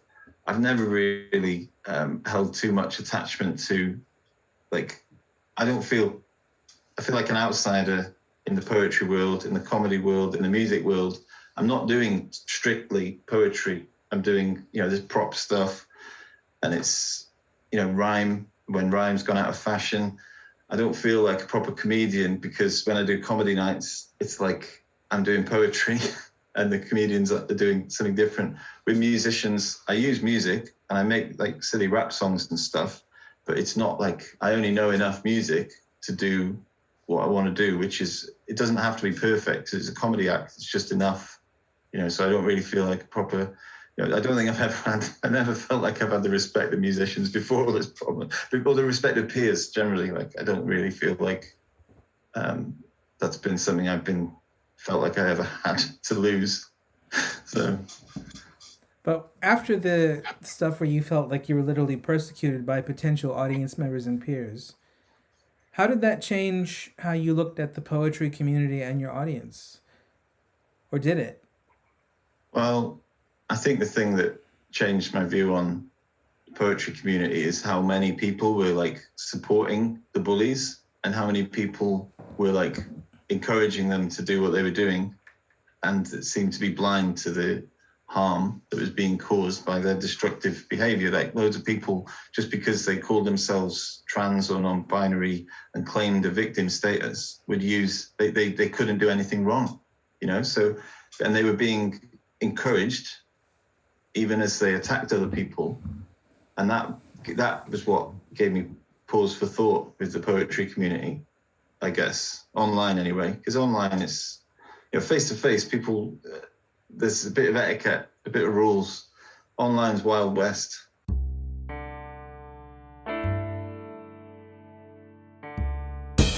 This is Greg Scorzo, and that was the Culture on the Offensive podcast. If you like this podcast, don't forget to hit the subscribe button.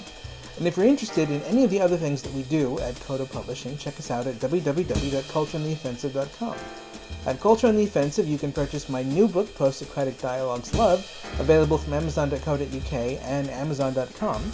You can also hear 3 chapters of that book for free in my play Love Before COVID, which you can hear at Culture on the Offensive, YouTube, Spotify, and several other audio platforms. So stay safe, be courageous, and don't forget to go outside of your comfort zone. And remember, when you hear things that sound wrong or silly or stupid or strange, don't forget to use empathy, clarity, and courage.